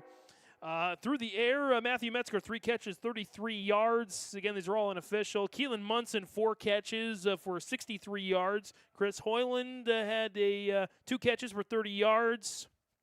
A couple of catches for 7 yards for Julian Lichtenberg. OC with a catch for 13. Zitzke with 3 catches for 9 yards on the night tonight. So not sure that 1, 2, 3, 4, 5, 6, 7, 8, 9, 10, 11, 12, 13, 14, 15. I'm missing, looks like I'm missing a catch. But at any rate, good night tonight for both teams. They had their chances. You can talk all you want about which play was the best play, which play was the big play. Of course, Hoppy going out with the ejection. That was just a backbreaker for Northern Cass. Thompson capitalized on that. That onside kick. I didn't ask Coach about that. Maybe should have. But a big onside kick there in the second half. Recovered by Thompson. That gave him a little spark, and that led him to their first of the 2 touchdowns of the night. Interception, fumbles. We had it all. We had a kick return touchdown and overtime. We had pretty much everything tonight on yourliveevent.com. Some great stuff. Get you to some scores here real quick before our final thoughts here on the post game. 11A, we went over these in Region 1 and what that means for the Region 1 standings. Here, Kindred blanks Ellendale Edgeley Cullum 34-0, and we've seen EEK a couple of times this year against Thompson, Hillsborough, Central Valley. EEK is a solid team. They might do some interesting stuff in the postseason. Didn't have their best night tonight against Kindred. That game, of course, in Kindred, 34-0. The Vikings look like the undisputed top team in the state.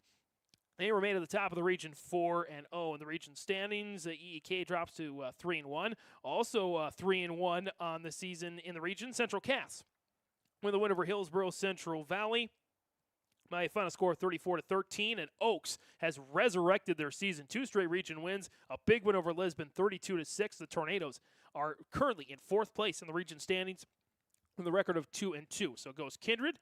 Then it goes It goes EEK and Central Cass tied for 2nd, and then Oaks, due to their head-to-head win over Thompson, are in 4th place. Thompson slides into 5th place. Northern Cass drops to 1-3 in the region. They go down to 6th place, I believe, in the region. And then Lisbon falls to 1-3 as well. So Lisbon and Northern Cass tied for 6th. They still got to play. Hillsborough Central Valley still looking for their first region win of the year. They're in 8th place in the region. Some other good games. Langdon area Edward Munich received votes. Big win over Bottineau in Region 2, 34-7. Shiloh Christian edges Dickinson Trinity, 27-26. Some other big wins tonight. Number 3, Bishop Bryan, 3 minutes left to go, 75-0 over Surrey. Number 4, Kildare with a win over Southern McLean, 53-8. Number 2, Velvet Garrison Drake Adams, Blake Stanley, 50-0 as well. Grafton gets their first win of the year, 29-14, and Carrington over Turtle Mountain, 42-16. Some notes in 9-man B. I got to have a selfish shout out here. I'm from a family, dad's side of the family's from Griggs County, and so I know the struggles that Griggs Dakota has had over the years. Well, they have clinched the Region 2 9-man championship, regular season championship. I have to go back to the history books. Last time they did that in a big way with a big win over Enderlin tonight. Final score of that one, 48-20. It was a big lead, 42-0. Enderlin made a game of it, but Griggs Dakota is going to the postseason for the first time in quite some time. Some other region 9-man scores: Cavalier over North Star, 52-0. Let's see here. North Border received votes in North Border over St. John, 44-14. Number 4, Linton HMB, Strasburg Zeeland, 46-6 over Napoleon Gackle Streeter. Number 1 team in the state, Lemoore Litchfield Marion, will stay number 1 with a 60-14 win over Hankinson. Number 2, New Rockford Cheyenne Maddock over Larimore, 70-8 with ease. Number 3, Western Newburgh Glenburn puts up the most points in 9-man this week, 80 points over Dunseith, and an 80-24 victory as well. Some highlights in 11 AA scores. Number 1, Grand Forks Red River, in a scoreline I don't believe I've ever seen. I don't think I'll ever see again. 51-3 over Fargo South. Number 2, Horace, West Fargo Horace over Grand Forks Central, 28-6. Number 3, Devils Lake, upset by Wahpeton, 28-14. Receive votes Minot North in double overtime. We had 2 overtime games tonight. Bismarck St. Mary's gets the win in double overtime, 42-41. Crazy stuff for between Minot North and St. Mary's. In the lowest scoring game of the week in AA, Valley City edges Jamestown 10-9. Receive votes Valley City knocks off the 5th ranked Blue Jays.